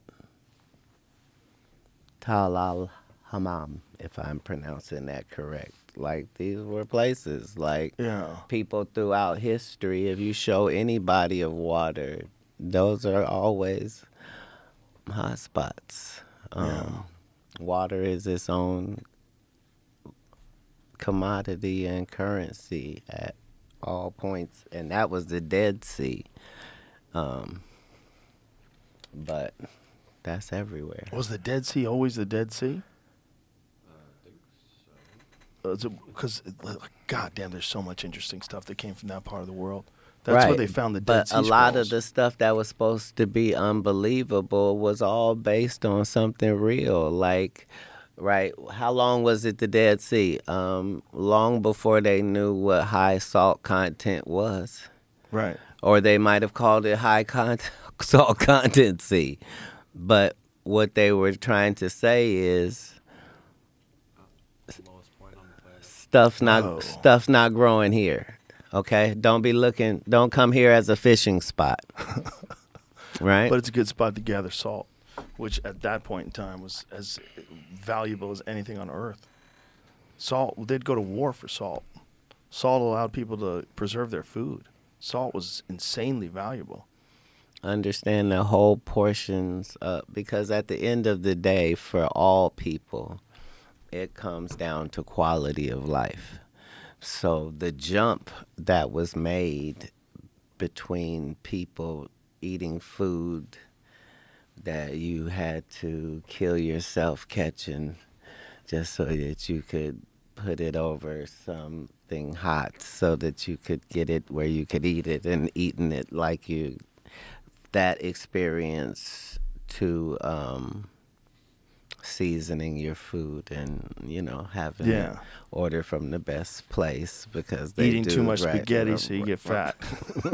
Right. That's part of the greatness of human experience and has been. That the part of being a king or being royalty through all civilizations was being able to experience the best culinary things, because if you believe in God, that's one of the attributes that makes you believe in him, because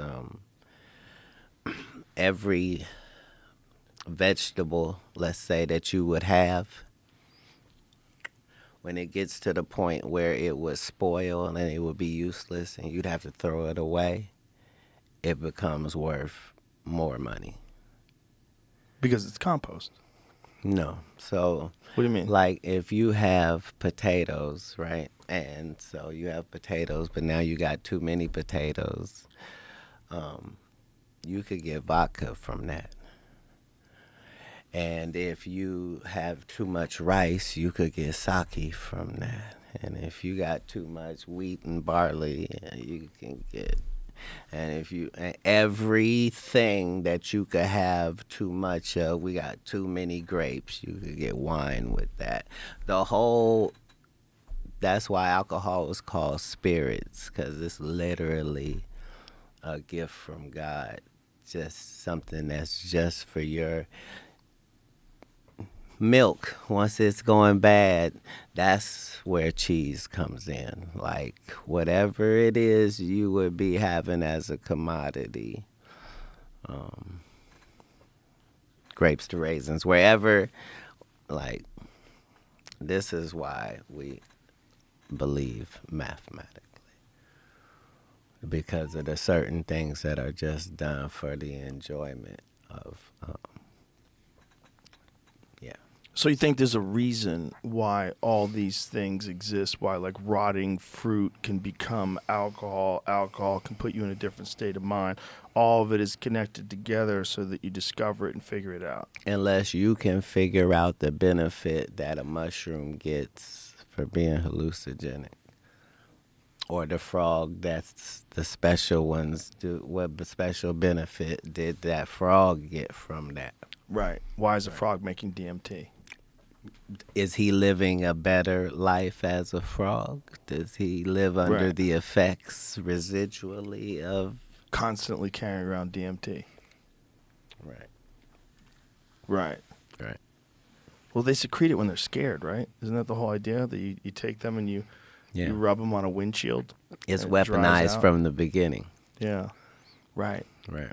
They're scared because they think they're going to die, so their body's producing it. Well, Just like ours. the inventor of perfumes and colognes was whoever saw a skunk in action first. Because, you know, that's when someone was able to see how powerful smell is, even from a distance, and that the aerosol, like, you know what I mean? Like, Yeah. we've learned so much from that world. That's how we know. Like, we were able to look at animals and insects and understand that we would be able to do the helicopter after we got past Orville and Wilbur in Dayton, Ohio. You know what I mean? Like, we understood because we had seen the hummingbird. Right. You know what I mean? Like, we had seen how things work. Have you ever seen those Egyptian gliders? They found these gliders, these wooden things that they carved that look like fucking planes. And they were in some of the tombs that they had found. Thousands of years old. Looks like a fucking airplane. I mean, straight up looks Da exactly Vinci like an airplane. is saying that these are things talked about there. Like, Forever. even if you're just following Jesus, right? Okay, so you believe that he was perfect and that this was how he grew up and got it. When it comes to him going to get information, he went to this specific place that we're talking about to get information and to get taught. And that's not a hidden fact. Like, it's been that way. So, you can't be reading all of these stories and not see how everything lines up. It does kind of line up in a strange way. You try to decipher it from all the different cultures. They all had their different versions of it. But at the end of it, there's a lot of similarities if you follow the stories and like what are they saying? I mean, Right. all of them have some sort of a creation myth. Well, But isn't that odd though Yeah, that a creature, if you think of human beings as a creature, that a human being that's never created a being itself has this idea that a magical force that is all-knowing and all-loving created, not they evolved, not they came from this and they learned, they got better, but that they were created. And that seems like a universal story, the created story. that's only because the duck that's outside of my house right now believes that. So so the duck is sitting on 6 eggs on a nest right by the house, right by a 250-pound dog, alibi, and believes that it has life that it's sitting on, and it's going to come from that, and that there's somebody there that looks out for them and make sure they're fed. And in the Bible story, it says the sparrows said, like Jesus said, who feeds the sparrows? Like worldwide, there's how many birds? Like billions and billions and billions of birds. Like, who's feeding them every day? Like, real talk. Right. Yeah, because what you're looking for is you need to find a mistake. That's how we would know maybe there's no creator. But we don't go through our regular life seeing things and thinking nobody created it. Like, that would be as weird as us being in this room going, nobody made those curtains, nobody made these cameras, Right. Nobody made, like, what? We never have evidence of that. What do you think? Why do you think people have a reluctance to take in the idea of a creator? Like, what do you think about it to them is there's some people that fancy themselves as intellectuals and they refuse to take in a concept for which there's no proof. And that's what they'll say. They use this very reductionist view of what God is. And they'll say there's no proof. And that, you know, they're a staunch atheist. And a lot of them, they even talk like religious people. They almost their atheism becomes a religion. Instead of being completely open-minded to the possibility that you have zero idea what happens when you die. A lot of people that are atheists don't like God. And God would have to exist for them to not like. So the whole thing is, if you were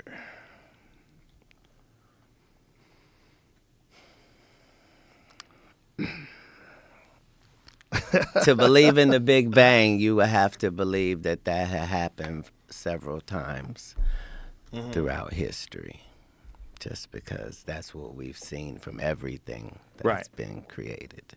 We don't see one individual unique thing that exists and is responsible for all things, except the Big Bang. That was what Terrence McKenna always said. There's too much thought that went into certain things, like the fact that you can study all the butterflies and not one of them has a sense of humor.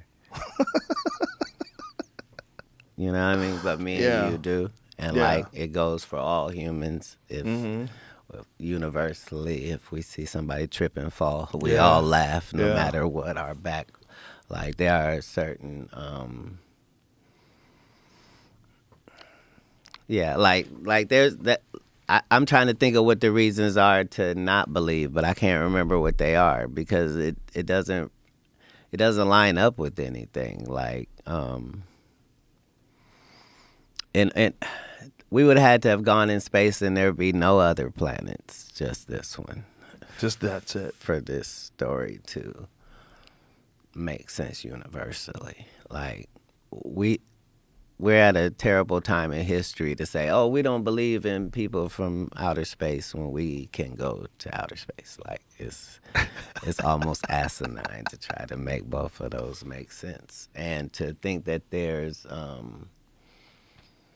our sun is not the biggest sun, right? Not even close. But it's the biggest sun we ever gonna see, yeah. Right? So it's the biggest fucking sun, right? But the truth is, no, it's way bigger. Like, right, like that. A thought went into picking this particular sun for this planet and the moon and the positioning of, much as if you were building a house, like.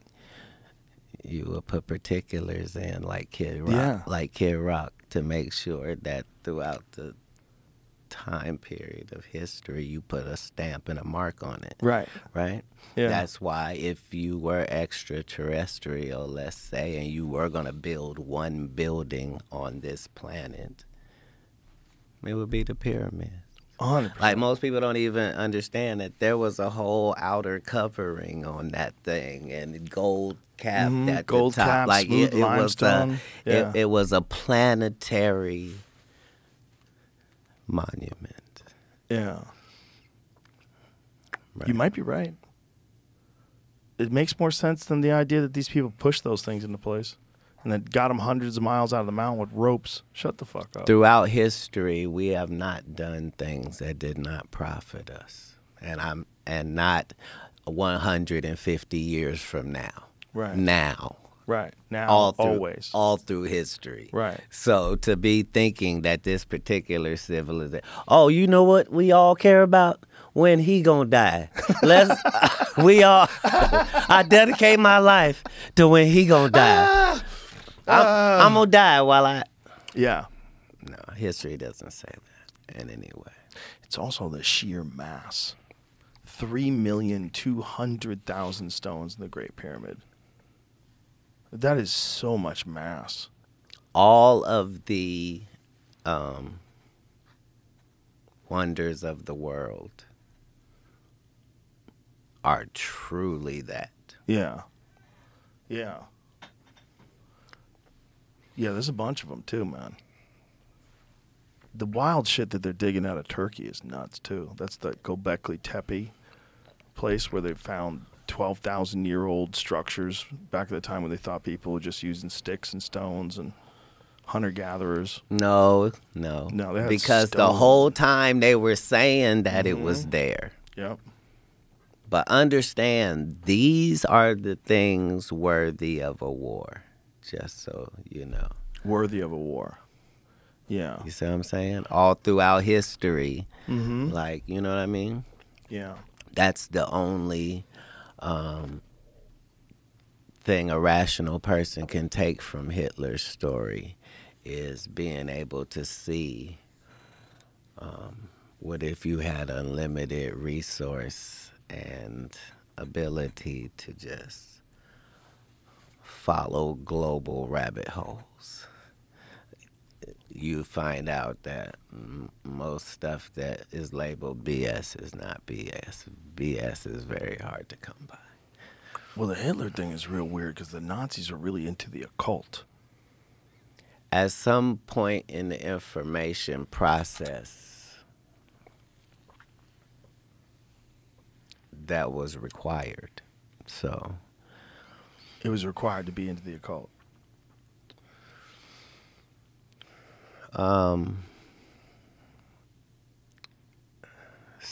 So in like the world of medicine, like certain things, before they had a label of being toxic, you just knew don't touch it.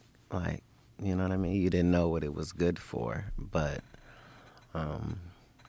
those occultists were the keepers of things that did work, not things that did not work. Right. So,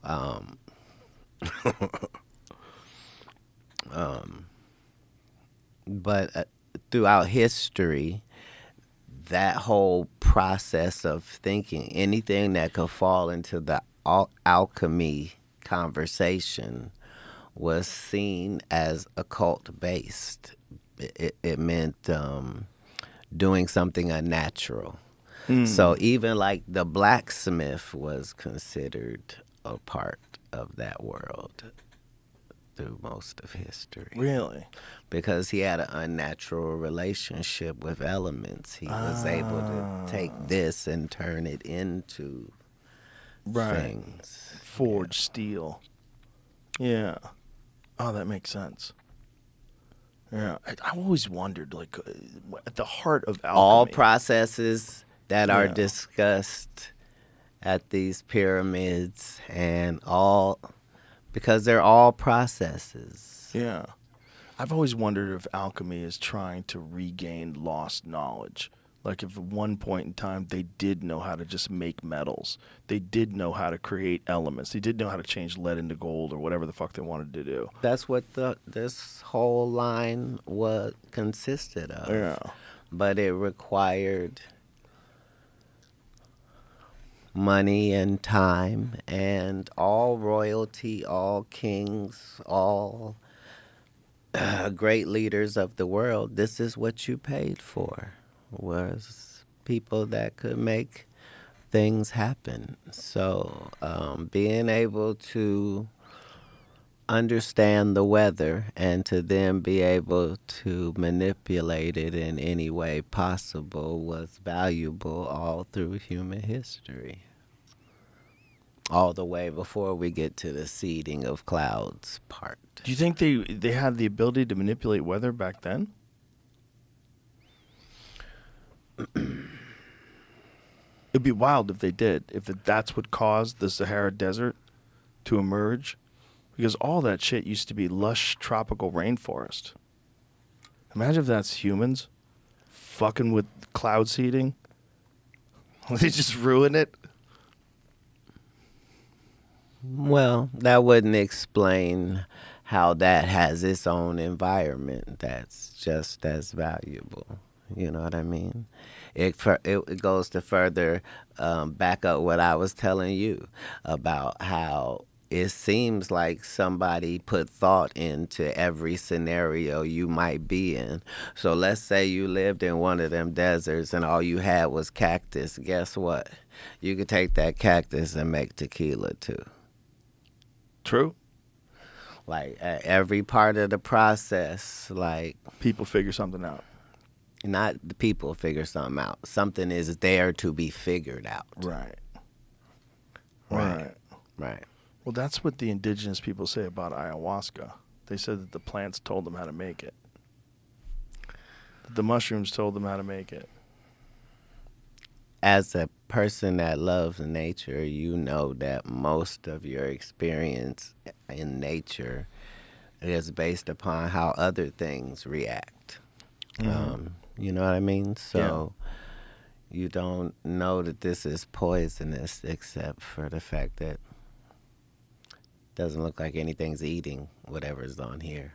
And looks like everything is avoiding it. Like, these are real things. And that requires creation as well. The whole consequence thing and the fact that this animal is able to live with this thing that's going to be doing damage to you. So let me ask you this, because this is the end conclusion of that. If creation is real, and if God is real, and if God created us... Wait a minute, hold on. Let's be specific. Creation of what? I just told you about my ducks and her eggs. That creation is real for sure. For sure. Yeah. I'm not... And life is going to come from that. Right. What I mean is that God created everything, and that there really is a reason for all of it. What is the reason for us? Like, if God really did make all these things synchronized together and put us here. Right.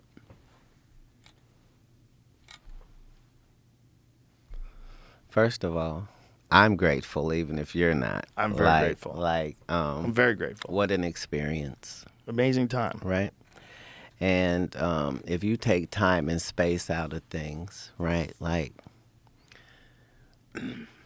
the people that sold me Call of Duty, right, gave me a great experience that I've been enjoying for years and years and years. And the person that I am on that platform is the person I would like to be all...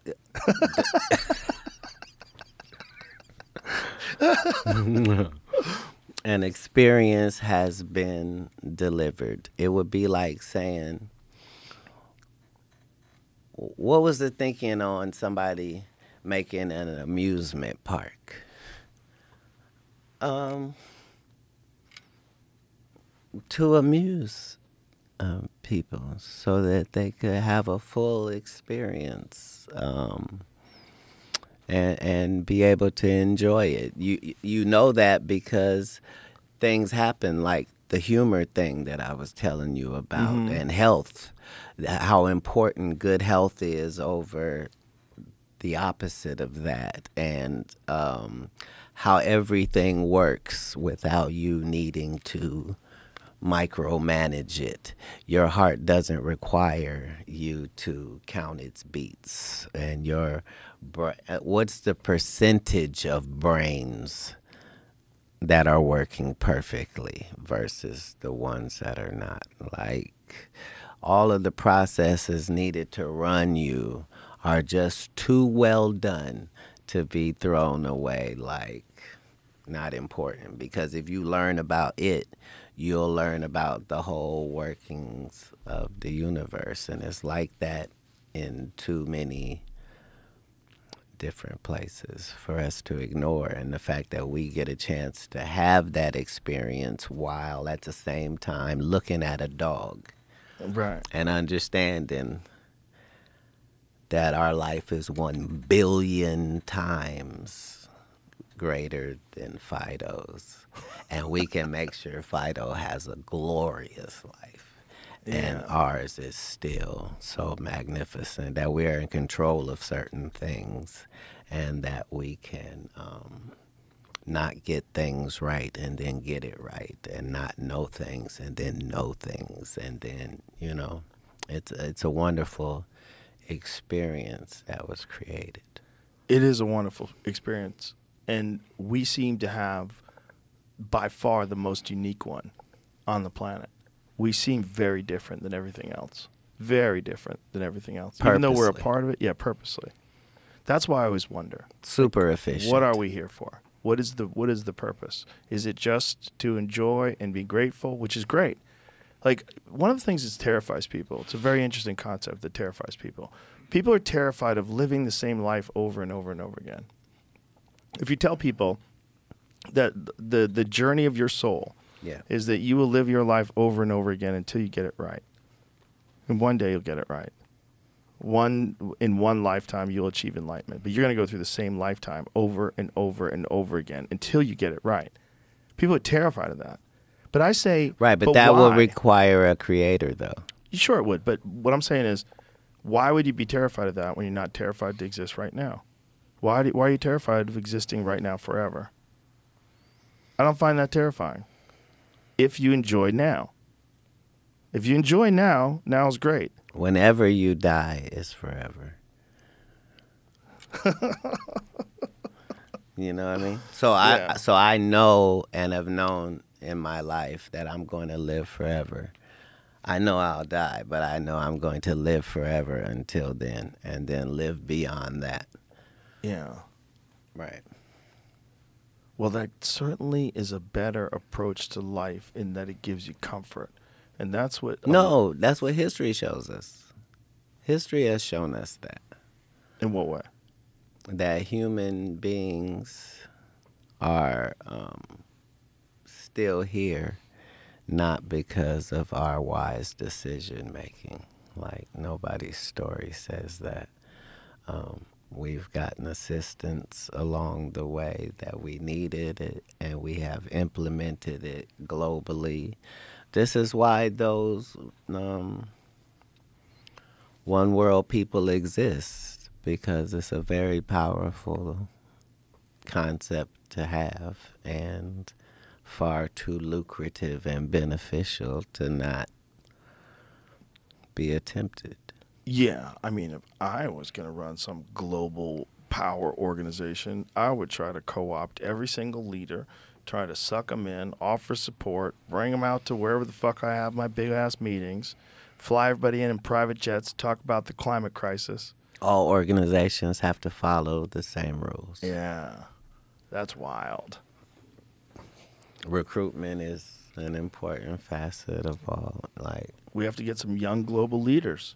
Well, understand, this is the only reason that we can talk about these big Illuminati-like entities at this period of time. It's just because of time. Like, they aged out. Like, you can't get in new, so everybody got decrepit over there, and they can't exchange, really, through this period of history. And so that's how we ended up with the Bob Lazars and everything. Throughout history, you could really, it was much easier to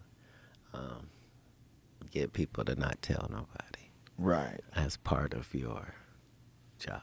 You know what I mean? Imagine going to a World Economic Forum party. What did those freaks do when all the listening devices have been scanned out of the room, all their phones been put into bags and locked away in a lead vault? What do those freaks do? Because you know it's not normal shit. You know everybody's buttoned down like that and wants to control the world. There's something involved that's outlandish that they keep a secret. That's always been the case with secret societies. I mean, that's the whole Eyes Wide Shut thing, that there's some freak shit going on behind the scenes to anybody that really wants to control everything. You don't just want to control everything. You want to control everything so you can get away with some freak shit, too. Right. I'm saying, but these Epstein-like characters have existed throughout history. Whether they were kings or what, human beings are human beings universally. So everybody is a supplier. Epstein, Weinstein, like these guys knew what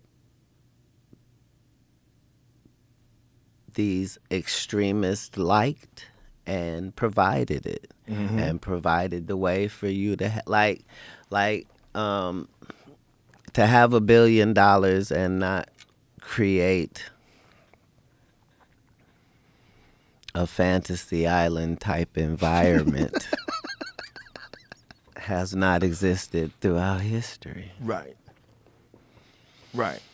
Right. And there's always been those people can only kind of interact with those kind of people.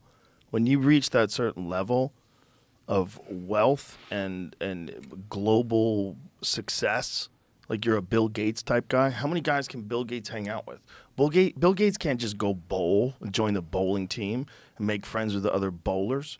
It's too weird. He's got to hang out with his kind. And the more you do that, the less you are in touch with what makes sense to say. And that's when you see them saying the most outlandish shit, because they don't recognize how regular people are going to react to what the fuck you're saying. You know what? We're going to own nothing and be happy? What the fuck did you just say? Did you just say I'm going to own nothing and be happy? But there's things. So who owns the things? And who enforces who owns the things? And how do you do that? When you take away everybody's weapons, you're the only one that has weapons, and you get to decide who owns the things. And no one owns the things, and everyone's happy. Okay. Right, but part of what you're trying to do is you're trying to come up with something that allows you to have the power while also profiting simultaneously. Right. Right. So if it's modern religion, let's say, so in the teaching of Jesus' time, right, when they said pay the tithes, right, it was you had your whole farming plot, let's say it was 40 acres, and you had corn planted there, right? You would when it came time to harvest, you would harvest everything except the rows that were on the fence, right? And the rows that were on the fence, that was the 10% of your field that would go to people that didn't have it. So it wasn't just you giving the 10%.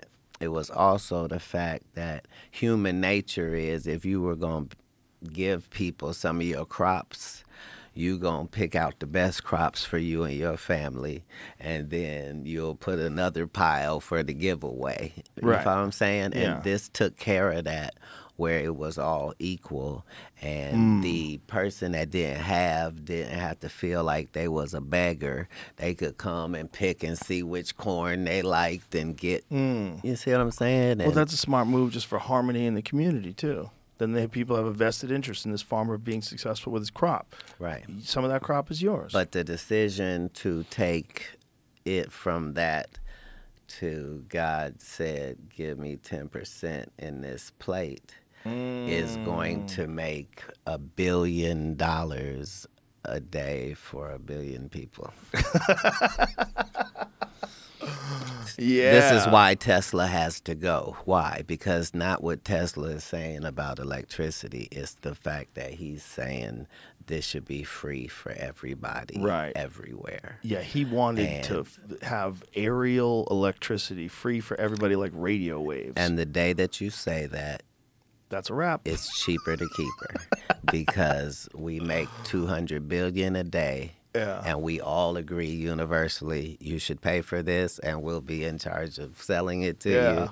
And we'll shut it off if you fuck around. So Clunk. for us to say, I think they're going to do that with cars.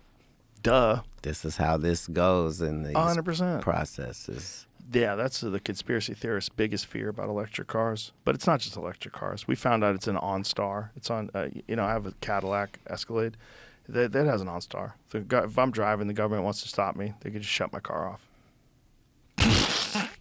It's crazy. And if you were in that business, what would you tell them they need to do in the next 5 years? Yeah, make them all like get that. better at it? Yeah, get better at that. Yeah. Control where they go, control the steering wheel, control everything. I want you to auto driving on all cars. Auto driving on all cars with third-party input. Is this not what we would say to Tesla? Yeah. I mean, to Elon, if he said, I want to make cars. Right. When we say, okay, well, these are the regulations, and you Yeah. have to make them like this, and you... It'd be nice if you could just control that car. Here, this is how you sell it to people. If someone steals your car, we can get it back.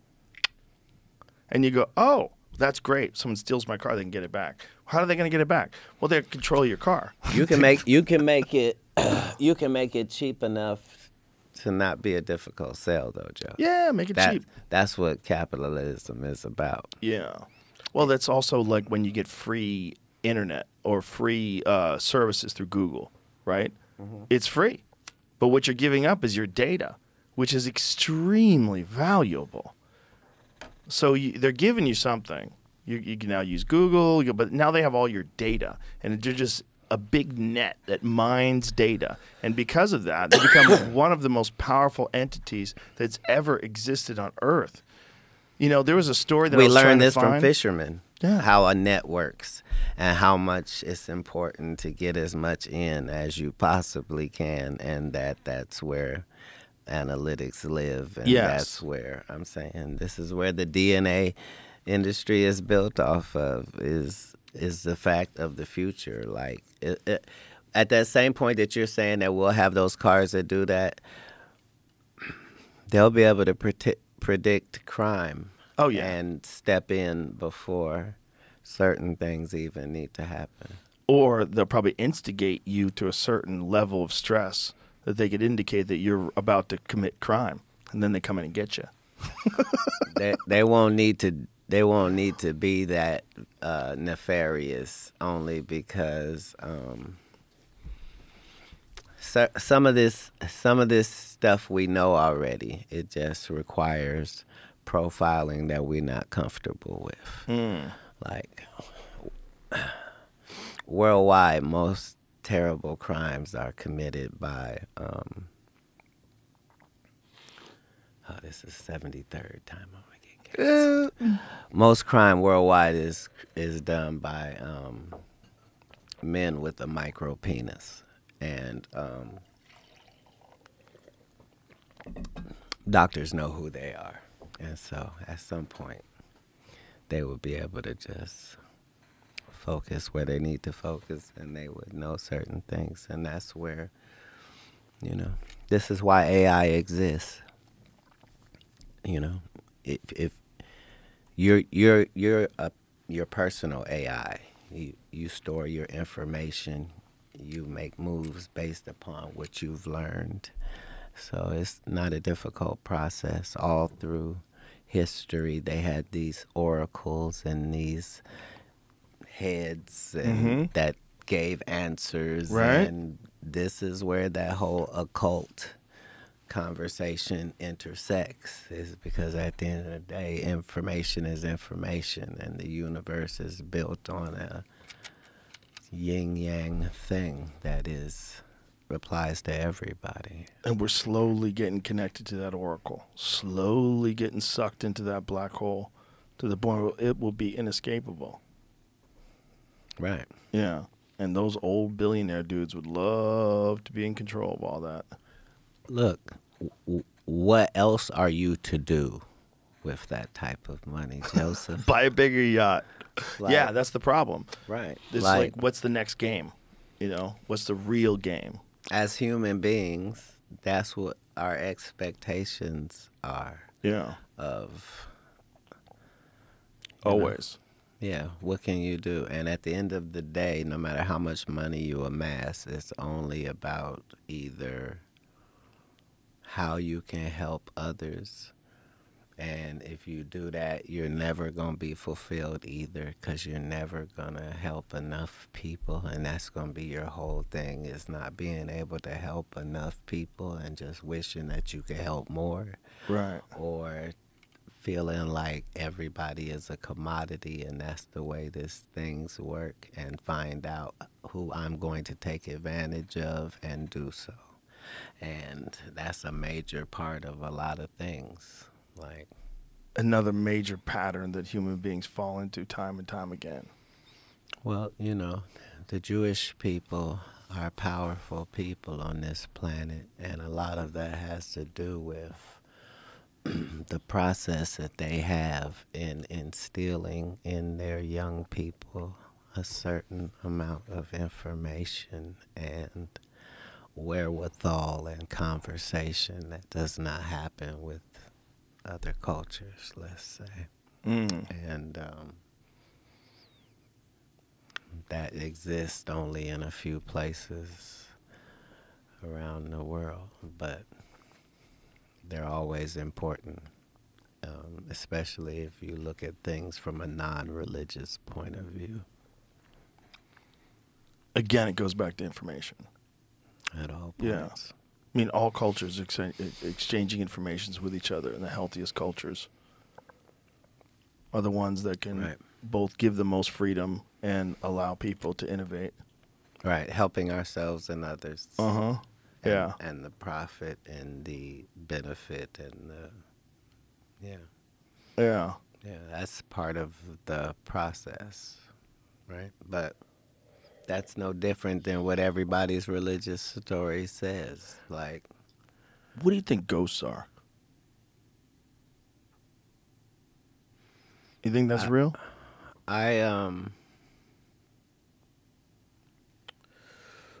Interestingly, I don't believe in, well, okay.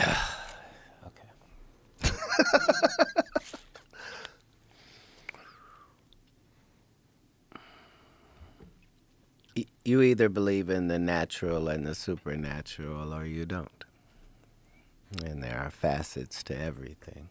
So if you don't believe in anything supernatural, then I would assume that means you don't believe in God either.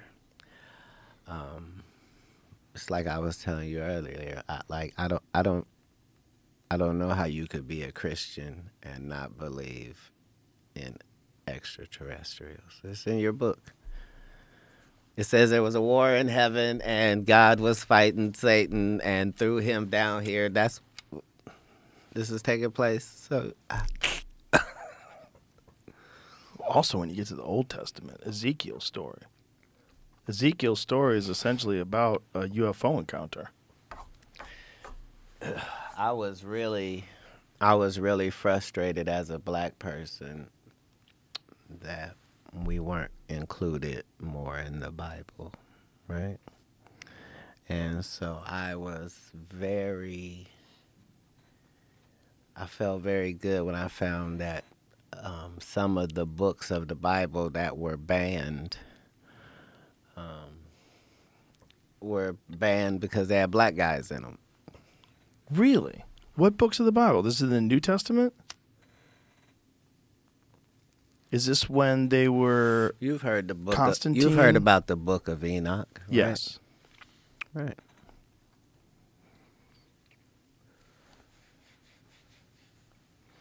So, if you know that book, it says that Noah was an albino.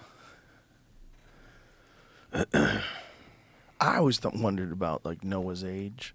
They talked about him being hundreds of years old, And people it thought that was tells ridiculous. everybody's story. Yeah. And, But here's my thought. If human beings were at one point in time more technologically advanced than we are now, which is possible, we are on the verge of taking human life and expanding it way beyond 100 years. We're like real close to that. The people that are alive today will live to be 150. I'm not qualified to be having any of this conversation. I'm barely qualified because I've talked to a lot of qualified people. Disclaimer, but understand, we know more now. Like we know that the Earth is not spinning now the same way that it once was. We know that. Yet slightly different, measurably different, right? I'm saying the interesting thing is in all of those stories that we're talking about, it never says that they did anything different that got them to be in that position. It just says that they were blessed by God. So yeah, now, they were there. this is at a time when people were dying of some things that today we would call pretty easy. Yeah. You know, but it was wiping out whole groups of people. But, yeah, it's interesting. Well, it's fascinating because there's no way to go back there and see what the fuck was going on. So no matter what, you're not yet. Let's be fair, though. They're not telling some wild story. Like, if they say that a guy had this guy lived 600 years, they're also telling you about the 346 children that he had and his 1,500 wives. Right, Like, right. hold on. Yeah. These are numbers to back up. Right. If human beings do live to be 500 years old, that's a real possibility. That would be the only way that you could show that. Yeah.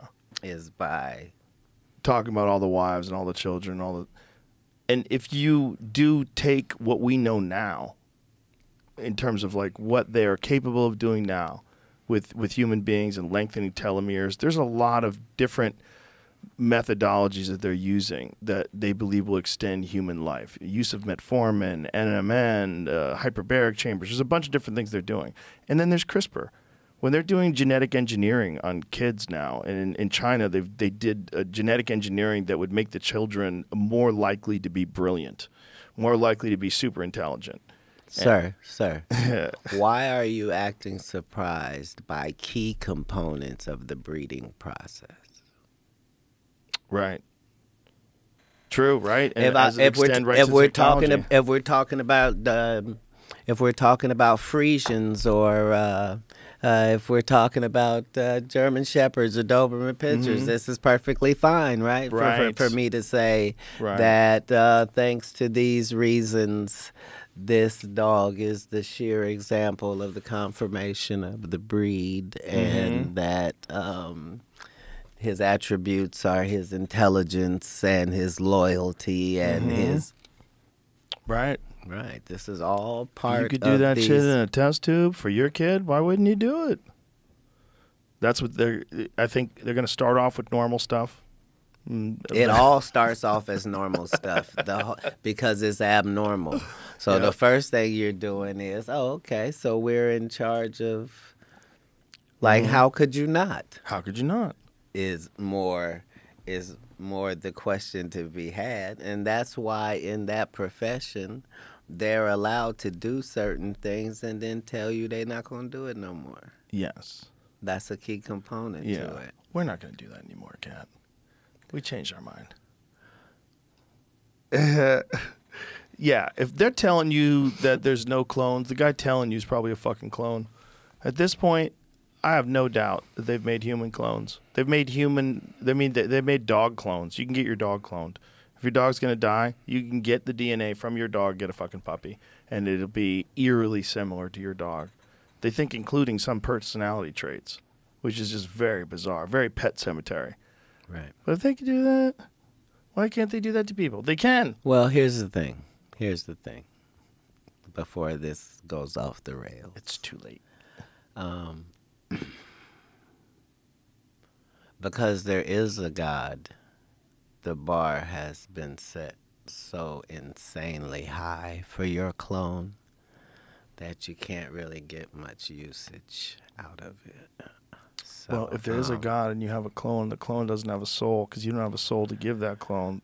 Or a personality, right. or certain things like a subconscious. Right. Like that's not available on the market. Lungs are, heart is, arms are. Right. But subconscious, we still don't have the understanding of that, or how we're able to be as brilliant as we are in this world while only using a portion of the though there are those of us that know with the pineal gland what medicine says it's for, and what that would mean. And so those people's job is to make sure that there's fluoride in all the water. So your pineal gland will shrivel. Get calcified or whatever happens to it. That's all. The fluoride thing is wild. The fact that people aren't up in arms about them putting fluoride in your fucking drinking water is so crazy. It's so unnecessary. It's brilliant on the other end, though. Oh, yeah. So what happened is the reason people have that relationship is they cleaned up the water the same time that they did that. You see what I'm saying? So people at that time just remember the water not being that great. and then all of a sudden the water is really great, and it's got fluoride, and it's good for your teeth. right. Despite the fact that there's direct correlations between high levels of fluoride in drinking water and low IQs. They think it lowers people's IQs. They think it's terrible for you. Fluoride's dangerous. You're not supposed to swallow toothpaste. Look, whatever you're saying, people won't find out about that for 100 years, and I'm not even going to be 100. And most of these decisions are made like that. Yeah. Well, most people are terribly unaware of the fluoride thing. And when you bring it up, they always say it's good for your teeth. Like, don't you brush your fucking teeth? Like, why do you need fluoride? Why do you need fluoride in your water? Are you sure that's why your teeth aren't falling out? It's the fact that people don't understand that it's a toxic thing that you can't buy or purchase or handle. It's in your drinking water. And it's not doing you any good other than supposedly it's good for your teeth. Well, even if it was. Yeah, even if it was. At what cost? Even if it was great for your teeth and your bones, you drinking it wouldn't be the way you'd be trying to get that. No. But I don't even use fluoride toothpaste. I'm not going to let you take me where this conversation is going. Where's it going? Now that we went to fluoride, like I'm Where's going it to have going? to cut no further than that, because once you start having what they'll do, like, yeah. You understand everything's a campaign, and that's how you can approach everything, is find out who's making money off this. Where's the profit? How does this make sense? Why? Yeah. Somewhere right now, the fluoride plants are going, what the fuck are they talking about? Did somebody just introduce legislation to try to remove fluoride from some state from drinking water? Some people are waking up to it. They're realizing, like, this is so unnecessary and obviously not good. Well, just understand that there are far too many places that don't have clean waters. Mm-hmm. So, you know, like Flint, Michigan. Still that water's fucked up. There's what about that place in Ohio where that? Hold on. And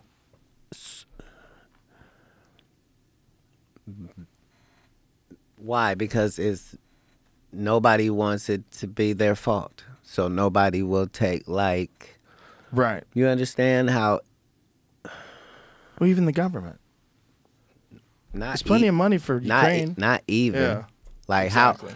how are we allowed to have a foreign policy when we are violating the policies here? Right. You see what I'm saying? Like what do you mean the immigrants are getting a check and we're putting them up in places that what? You mean in the homeless people's face? Right in the homeless people's faces. Like, right? Let us show you what we could have done. Right. Wow. Crazy. That's not okay as a society. No. Well, did you see the scam that they were trying to do in New York City? Where they were trying to give them debit cards with $10,000, but there's people getting cuts all along the way? That wasn't a scam. That was business that got uncovered. Yeah. And I'll prove it to you. When you go to, like, if you go to jail in New York, everybody goes to Rikers Island. So I was in Rikers Island. So if you got money on you when you go in, they give you a card when you leaving, and it's got money on it. Your amount. Like, systems are the system. Like, right. Yeah. There's a lot of money being made. Yeah. A lot of money being tossed around this system. And if you have a thing like an open immigration policy, for sure, someone's figuring out how to profit off that. Someone's figuring out something about that. No, you're looking at it the wrong way. There is no one who isn't profiting. Everyone's profiting. I'm saying, how ridiculous is it for you to think you have the greatest country in the world and then it not be a big deal to get there? Of course. What do you mean? Of course. This is the bees saying, "Why do they love our honey so much?" Right? Well, no one's shocked at that. What people are shocked at is that there's no effort whatsoever to stop the stem of illegal immigration. That's what people are freaked out about. Like, it seems like We're it's on not purpose. freaked out about the loss of bees. I am. If all the bees are gone, We're fucked. we're going to die as a civilization because we didn't protect one of the most important insects in the whole ecosystem. Yeah. Right. So, you know. And they think cell phone signals are fucking them up, too. Well, Can you imagine you've been a bee forever, and then all of a sudden someone introduces cell phone signals everywhere? And you're this like, is oh, part no. of the purpose of religion in society is to try to get you away from exploring all of the things you could be doing with your time and put it somewhere that's healthier. Like, what do you mean? Like principles of meditation and, you know,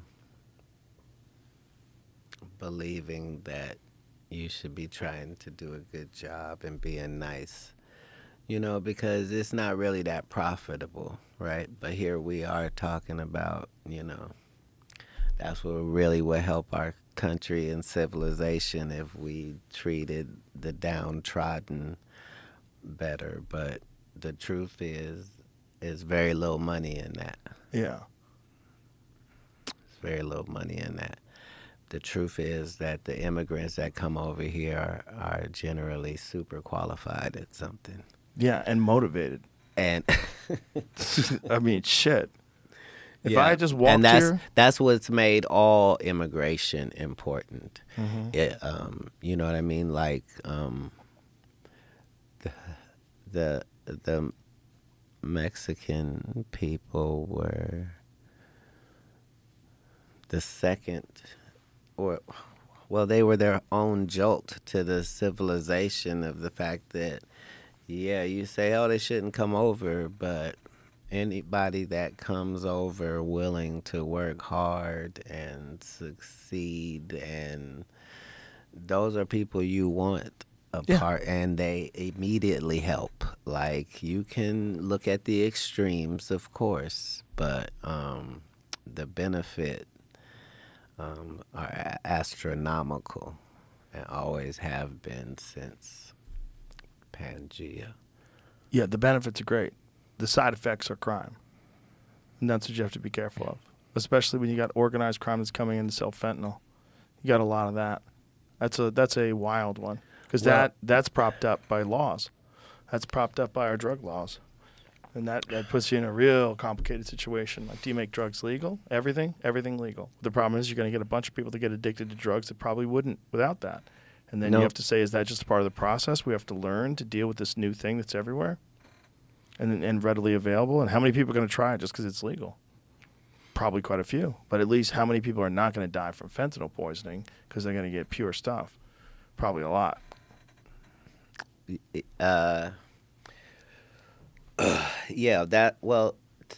Talking fentanyl in specific, like, it's a very difficult conversation to have because most of the things that we will all agree are terrible drugs aren't being used at the hospital. Right. So until that part gets taken, like, it's a bad look all the way around. But the bar has been set so high. Like, everything that's called a drug nowadays is terrible. Like, there's been no evolution. Like, yikes. Well, that's part of the problem with keeping drugs illegal, and especially psychedelic drugs, since 1970. It's like stymied human evolution, stymied research, stymied growth. What did? Keeping drugs illegal, keeping psychedelic drugs illegal. Look, if there specifically was psychedelic drugs. If there was a God, then he put a fail-safe on the drug so that you would have a barrier. And that's Richard Nixon? That's ODing. ODing, yeah. Right. Right, with So- those drugs. Right. So really what's happening is you're like, okay, whatever you're on, do it till you're dead. And Yeah. so, statistically, that's going to happen. You're going to lose some people, but the people that's not doing it, they're not going to start doing it. Like, Right, and they're going to learn from the people that died. Like you learned to not eat poisonous plants. You would think, but if that were true, nobody in the world would ever do heroin. Like, if you've ever seen somebody kick it, like, Right. you would never do it. Like, it doesn't matter how it makes you feel if the end result is defecating and urinating in a puddle that you're laying in while being naked. Then, like, Yeah. you would, Yeah. like, True. you would just call that poisonous. If you were smart. Yeah. You would learn. You would learn from other people doing it. And that's the thing. It's like we're reluctant to allow that factor into people's lives, but we kind of have with a lot of other factors. Well, a lot of these things were used sparingly and in context as well. You follow what I'm saying? Oh, sure. So, Particularly a lot of psychedelics. They were used in a ritualistic way.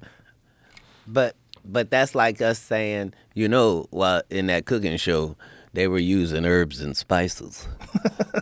Like, yeah, that goes with it. Right. Like, Right. if somebody tells you that when they used to come through with the ball and the smoke and the incense, that at one point it was marijuana, Cannabis, yeah. right?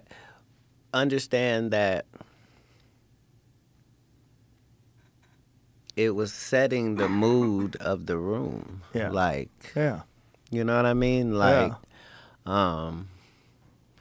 that's how you know there is an occult. How could there not be? There's another side to everything, universally. So, yeah. That must have been a wild time in church. Everybody just got contact high.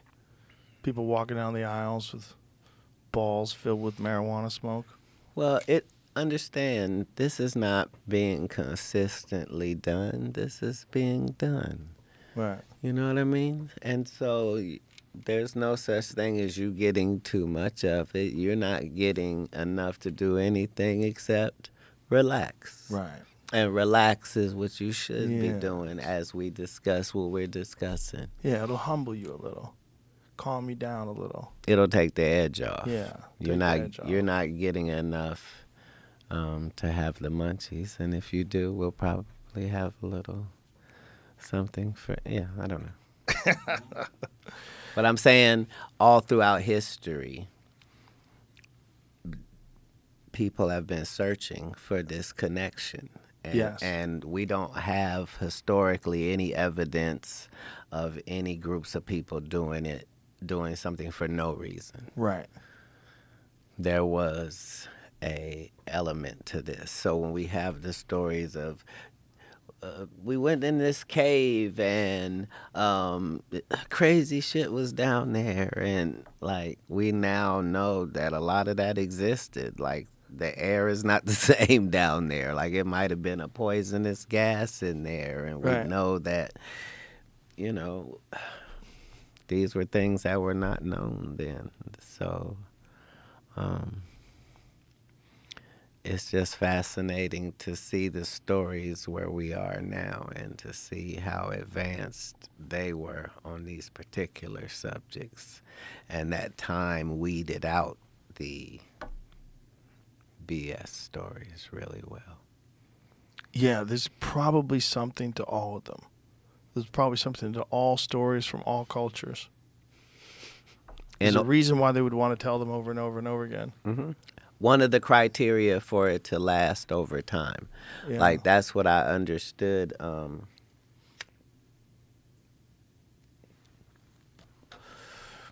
When I broke the internet, I was trying, let me see if you know, like, when you start studying quotes and where great quotes come from, you start getting these people that are known for their great quotes, right? But the further you go back, you see who really said it first. Mm-hmm. You know what I mean? And that's what brings it full circle to that emerald tablet I was telling you about, right? Because 70% of it is something you've heard somewhere else. Well, I can't wait to read it. I wasn't even aware of it, but it totally makes sense. Like, there are things in it that are verbatim to the Bible, verbatim to the Quran, like verbatim to... I'm going to read it. It's a great thing. Katt Williams, thank you for being here, man. This was a lot of fun. Thank glad you we finally for did having it. me, Joe. You're a Glad I finally met superhero. you. Yeah, me too. I appreciate you very much, man. And we talk well about you all the time. I think you're one of the best comics of all time.